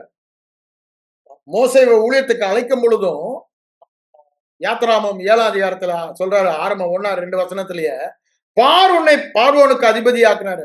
முதல்ல பார்த்துடு, நீ அவனுக்கு பயப்பட வேணாம். பயந்து ஓடி வந்த இப்ப பாரு ஒண்ணு அவனுக்கு அப்போ அவன் பார்த்ததெல்லாம் இல்லாததை இருக்கிற போல பாலத்தான். அப்படிதானே? அததான் அங்க எபிரேய 16 சொல்றாரு.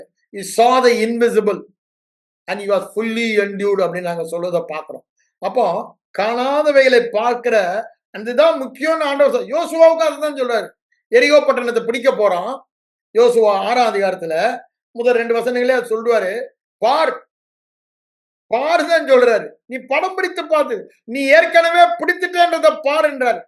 அதனாலதான் அதுக்கப்புறம் எல்லாமே அந்த முதல் அதிகாரத்திலேயே அவனுக்கு சொல்லி கொடுத்துட்டாரு. இப்போ அவன் வேத வசனத்துல, அதாவது அவனுக்கு ஆண்டவர் அன்னைக்கு கொடுத்த வார்த்தைகள் தான். அவன் காலத்துல மோச எழுதினா பஞ்சாகமம் தான் இருந்துச்சு, வேற ஒண்ணும் கிடையாது. அப்படிதானே? ஆனா அதன் மூலமாக தேவன் என்ன சொல்றாரு பாருங்க. அதெல்லாம் பார்த்தான். உன்னை குறித்து சத்துருவுக்கு பயம் வரும்ன்றத. நான் எங்க போனாலும் அவனுக்கு பயந்து கலக்கத்துல இருக்கதான் அவன் பார்க்க ஆரம்பிச்சிட்டான். தியானம் பண்ணி. அப்படிதானே? கர்த்தர் உனக்கு முன்னா அதை பார்க்க ஆரம்பிச்சிட்டான். ஏற்கனவே கொடுத்துட்டாரு, இனி கொடுக்க போதில்லை, அதை பார்த்துட்டான். எல்லாமே அவர் சொல்லுவதை பார்த்தான். அதனாலதான் முடிக்கும் போது அவன் என்ன முடிக்கிறான் பாருங்க. அந்த அந்த ஒரு வசனத்தை மட்டும் எனக்கு ரொம்ப பிடிச்சனால உங்களுக்கு நான் அதை வாசித்தான் முடிக்கணும்னு நினைக்கிறேன். நமக்கு இன்னொரு 5 நிமிஷம் இருக்குது. யோசுவாக்கு வாங்க. அங்க அண்ணா யோசுவா சொல்றத பாருங்க. 21ஆம் அதிகாரத்துல 43ல இருந்து படிக்கிறேன். இந்த பிரகாரமாக கர்த்தர் இஸ்ரவேலுக்கு கொடுப்பேன் என்றுடைய பிதாக்களுக்கு ஆணையிட்ட தேசத்தை எல்லாம் கொடுத்தார். அவைகளை அவள் சுதந்திரித்துக் கொண்டு குடியிருந்தார்கள். கர்த்தருடைய பிதாக்களுக்கு ஆணையிட்டபடி எல்லாம் சுற்றிலும் யுத்தமில்லாத இளைப்பாறுதலை தந்தார். அவருடைய எல்லா சத்துருக்களிலும் ஒருவர் கூட அவர்களுக்கு முன்பாக நிற்கவில்லை. ஆண்டவர் சொன்னது அப்படியே லிட்டரலா நிறைவேறுது. அவர்கள் சத்துருக்களை எல்லாம் கர்த்தர் அவள் கையில் ஒப்பு கொடுத்தார். அடுத்த வசனம் பாருங்க.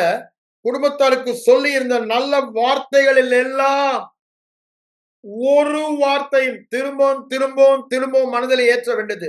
தேவன் சொல்லுகிற ஒரு வார்த்தை கூட தவறி போகவில்லை. இதுதான் நம்முடைய வாழ்வின் சாட்சியா இருக்க வேண்டும். எல்லாம் நிறைவேறிற்று. எனக்கு ரொம்ப பிடித்த வார்த்தை. அததான் திரும்பியும் அடுத்த அதிகாரம் 23 என்ன சொல்றார் பாருங்க. அவர் சொன்ன நல்ல வார்த்தைகளில் எல்லாம் ஒரு வார்த்தையும் தவறி போகவில்லை என்பதை உங்கள் முழு இருதயத்தாலும் ஆத்துமாவாலும் நீங்க அவங்க பார்த்து சொல்ல அறிந்திருக்கிறீர்கள். அவைகளெல்லாம் உங்களுக்கு நிறைவேறிற்று. அவளில் ஒரு வார்த்தையும் தவறி போகவில்லை என்றார். அடுத்த அதிகாரத்துக்கு வாங்க. அவர் என்ன சொல்றாரு பாருங்க. அவர் முன்னால சொன்னார்ல, அதே மாதிரி அந்த தேசத்தை உங்க கையில அவங்கள தப்புவித்து ஒப்பு கொடுத்தேன் 10-11 எல்லாம் சொல்லிட்டு நீங்க துரத்துல எல்லாம் ஆண்டவர் தான் உங்களுக்கு சொல்லிட்டு அவர் என்ன சொல்றாரு 13ல, நீங்கள் பண்படுத்தாத தேசம், நீங்கள் கட்டாத பட்டணம் உங்களுக்கு கொடுத்தேன். லிட்ரலா நிறைவேறிச்சுங்க. சகல நல்வஸ்துகள் நிரம்பிய வீடுகள். சும்மா மாளிகையை கட்டியிருக்கான் ராட்சதர்களுக்காக. அதெல்லாம் இவங்க எடுத்துக்கிட்டாங்க. நீங்க நடாத திராட்சை தோட்டம், ஒளிவ தோப்பு, எல்லா பலனையும் புசிக்கிறீர்கள் என்று சொல்றான் பாருங்க. அவர் சொன்ன ஒரு வார்த்தையும் தவறுவதில்லை. அந்த சீக்கிரட்டை தான் 1:8 யோசுவாவுக்கு சொல்லி கொடுத்தாரு. அவன் அவர்களை சுதந்திரத்துக்குள்ள வழிநடத்தி கொண்டு போக முடிந்தது. இன்னைக்கு அந்த சீக்கிரட்டை தான் ஆண்டவர் உங்களுக்கும் எனக்கும் சொல்றாரு. இந்த பைபிள் காலேஜ்ல நம்ம சேர்ந்து படிக்கிறதே ஆண்டவர் நம்ம தெரிந்து கொண்டு இந்த போர்ஷன் வச்சிருக்கதே நீங்க மாத்திரம் சுகத்தோட வாழ்வதல்ல. ஜான்ஜி லேக் அந்த காலத்துல செய்ய முடிஞ்சா அவரு எப்படியும் 1900ல அவர் செஞ்சிருப்பான்னு நினைக்கிறேன். 100 அந்த அந்த ரேஞ்சில. அப்ப பாருங்க, நம்ம ஏங்க செய்ய முடியாது? ஒரு வசன வெளிப்பாடு, ஆவியின் ஜீவனின் பிரமாணம். நேத்து நான் சொன்னேன் ரோமர் 8:11. அதுதான், அது ரெண்டும் ஒண்ணுதான். அப்படிதானே? ரோமர் 8:11, ரோமர் 8:2 ஒரே வசனம் தான். உயிர்ப்பிக்க, அந்த உயிர்ப்பிக்கிற ஆவியானவர் 1 கொரிந்தியர் 15:45 அதைதான் சொல்றாரு. அப்போ அந்த ஜீவன் தருகிற, சுகம் தருகிற ஜீவன் ஆவியானவர் என்னில் இருக்கிறபடினால இந்த வியாதி எம்மாத்திரம். தாவீது பார்த்த பார்வையே வித்தியாசமா இருந்துச்சு. சவுலும் அவருடைய சோல்ஜரும் பெரிய ஜெயண்ட பார்த்தாங்க. இவனுடைய உள்ளான படம் வேத வார்த்தையை தியானிப்பவன், தனக்குத்தானே நினைப்பூட்டுபவன். இவன் படம் அவன் எம்மாத்திரம். It was totally a different picture in his heart. அவங்க எல்லாம் அப்படியே கால் நடுங்கி ஓடி போறாங்க வந்து நின்னாலே. ஏன்? இவர்கள் எல்லாம் தங்களை அவனோடு கம்பேர் பண்ணி பார்த்து பயந்தாங்க சூழ்நிலைய. இவன் பார்த்ததெல்லாம் தனக்குள் இருக்கிற ஆண்டவரை பாங்க. என் ஆண்டவருக்கு முன்னால் அவன் யாரா? Who is he? The greater one is inside me. Who is he before him? நால போல அவர் போகிறார். என் கர்த்தர் என் முன்னே போகிறார். அவனை முறியடிக்கிறது நான் அல்ல, அவர். அப்போ நான் சுகமாக்குறது நான், அவன் பார்வையை பாருங்க. அப்படிதானே? இன்னைக்கு ஆண்டவர் நமக்கு அந்த சுகமாக்க ஊழியம் கொடுக்கிறாருன்னா நான் இல்ல, நானா தானே. அது கேன்சரா, ஓ அதுவா இதுவான்னு கேட்கணும். அது கேன்சரா இருந்தானே, தலைவலியா இருந்தானே, அவருக்கு முன்னால ஒண்ணும் இல்லாததுதான். அவருடைய மவுத் பீஸ் தான். அங்க சொல்றாருல எரேமியா 15:19, நீ என் வாய்டான்றாரு. எப்போ? தீர்ப்பானதிலிருந்து விலையேற பெற்றதை பிரித்தெடுத்தால். அப்படின்னு என்ன? விலையேற பெற்றது தேவ வசனம் தான். அப்போ வாயில வேத வசனம் இருந்தா நீதாண்டா என் வாயின்றார். அன்னைக்கு நான் பேசினேன் சுவிசேஷத்துல, இன்னைக்கு உன் வாயில தான் நான் பேசுறேன்றார். அவர் தான் என் வாயில பேசுறாரு. இப்போ அவர் தான் அந்த சுகத்தையும் கொடுக்கிறாரு. அததான் அங்க நம்ம வேதவசனம் தெளிவாய் சொல்வதேப்பா. இதெல்லாம் நம்முடைய உள்ளான படமாக மாற வேண்டும். நான் இல்ல, பவுலடியில சொல்றாரு, நான் அல்ல. கலாத்தியர் 2:20 சொல்றாரு. அப்பா அவருடைய கரத்தை கொண்டு கர்த்தர் செய்தாராம், அவரை கொண்டு. அப்படிதான் ரோமர் 15:18-19 பாருங்க. அற்புத அடையாள வல்லமையினால அவரை கொண்டு செய்தாரு. அப்ப பாருங்க, it is the spirit, holy spirit. அப்படிதானே? அவர் செய்ததெல்லாம் விசுவாசம் தான். அதுவும் அவருக்கு இலவசம்னு அவர் எழுதி வச்சுட்டாரு. இலவசமா பெற்றதுதான். அப்போ அந்த விசுவாசத்துல தான் எல்லாமே செய்தேன்ற. நல்லா புரிந்து கொள்ளுங்க. அதற்கெல்லாம் தேவையெல்லாம் ஒண்ணே ஒண்ணுதான். தியானம். மட்டரிங், செகண்ட் இஸ் இமேஜினிங், அதான் picturising, seeing, third is pondering or musing. அது என்ன? இந்த மாடு அசைப்படும் ஹாகான்றது ரூமினேட்டிங் தான். மாடு அசைப்படுது இல்ல, அப்படியே திரும்ப திரும்ப மனதுல மேரி இவைகளெல்லாம் தன் மனதில் வைத்து சிந்தித்துக் கொண்டிருந்தாலும் தமிழ்ல போட்டிருக்கு. இங்கிலீஷ்ல பாண்டர்ட் இன் ஹர் மைண்ட். எப்போ இந்த தேவதூதர் சொன்னது, இந்த ஷெப்பர்ட்ஸ் வந்து சொன்னது, இதெல்லாம் வைத்து அப்ப பாருங்க, she was pondering. நல்லா புரிந்து கொள்ளுங்க. இயற்கை மண்டலத்தில் இல்லாததை வேதவசனம் சொல்லுகிறபடியால் இயற்கை சரீர மண்டலத்தில் கொண்டு வர வேண்டுமானால் முதல்ல இந்த வித்தை நாம் பெற்று, என்ன தேவவசனமாகிய வித்தை பெற்று மரியாள் பெற்றது போல கற்பம் தரிக்க வேண்டும். இந்த கற்பம் தரிக்கிறது தான் இமேஜினேஷன். அந்த கற்பம் தரிக்கும் பொழுது அது கற்பம் தரித்து அது வெளியே சரீர மண்டலத்திலே வரும். இதுதான் வேதம் சொல்லுகிற உண்மை. பாவம் கற்பம் தரித்துன்னு சொல்றாருல யாக்கோபு 1ஆம் அதிகாரத்துல. நம்ம இப்ப ஹீலிங்க பார்க்கிறோம். அந்த ஹீலிங் நம்ம கற்பம் தரிக்க வேண்டுமானால் அந்த கற்பம் தரிக்கிற எதுங்க? இமேஜினேஷன், கற்பனா சக்தி. அதை நாம் படம் பிடித்து பார்க்க வேண்டும். மரியாள் அங்க படம் பிடித்து பார்க்கிறார் தேவதூதன் சொன்னது. she was pondering, rolling again and again and again. ஒரியில அப்படித்தானே பண்றோம். மாடு அசை போடுற மாதிரி திரும்ப திரும்ப திரும்ப அதை அசை போடணும். ரூமினேட்டிங், ஆகா, அப்படிதானே? அதுதான் அங்க ஹீப்ரூ வேர்ட்ல சொல்லப்பட்டுள்ளது. எல்லாவற்றையும் பாருங்க, மட்டரிங், இமேஜினிங், பாண்டரிங், இந்த 3 ப்ராசஸ் தான். அப்ப என்ன பண்ணணும்? ஒவ்வொரு நாளும் விசேஷமாக இரவு தூங்கும் போவதற்கு முன்பாக எந்த பகுதி நமக்கு படம் பிடிக்கணுமோ அதை தியானிக்கணும். தியானித்து வாயில அறிக்கையிட்டு படம் பிடிச்சு பார்க்கணும். சுகம் வேணும்னா அப்படி, சுகமாக்க ஊழியம் வேணும்னா அதுக்கு. அதுதான் இரவுல நம்முடைய ராச்சாங்கம் தியானிக்கிறேன்றான. அப்போ நம்ம ஆவி தூங்குவது இல்லை, சரீரத்துக்கு தான் இளைப்பாறுதல். அது வேலை செஞ்சுக்கிட்டு தான் இருக்கும். இந்த வார்த்தையும் 24 மணி நேரம் வேலை செஞ்சுக்கிட்டு தான் இருக்கும். காலையில எழுந்ததும் முதல்ல அங்கதான் போகணும். ஒருவேளை ராச்சாமங்களில் ஆண்டவர் இருந்துச்சுன்னா அதை பார்க்கலாம், இல்லைன்னா திரும்பவும் அதே தான். அப்ப பாருங்க, முடிக்கும் போதுதான் ஆரம்பமும் அதுதான். அப்ப நாள் முழுவதும் என் தியானம் என்று தாவீது சொல்றான். அப்ப யோசித்து பாருங்க, வேத பண்டிதர் எல்லாம் சொல்லுவது 21 நாள்ல அது ஒரு ஸ்ட்ராங் ஹோல்டா மாறிடும்ன்றார். ஏதோ தொடர்ந்து அது அப்படின்னு ஸ்ட்ராங் ஹோல்டு என்ன, இருதயத்துல படம் ஆயிடும். நீங்க பேசுறீங்க, அது நினைவாகிறது, அந்த நினைவு ஸ்ட்ராங் ஹோல்ட் ஆகிறது, அரணாகிறது. அப்படிதானே? அரண்களை நிர்மூலமாக்கத்தக்கதாக பலத்த அரணாகிற அப்படின்னு அது ஒரு படம் ஆகிறது. அதுக்கப்புறம் அவன் அப்படிதான் இருப்பான். அவனை திருத்த முடியாதுப்பா, அவன் ஏற்கனவே அப்படிதான், அவன் அப்படிதான் இருப்பான். ஏன்? அவன் மனதில் அப்படி ஒரு படம், யார் சொன்னாலும் அவன் கேட்க மாட்டான்.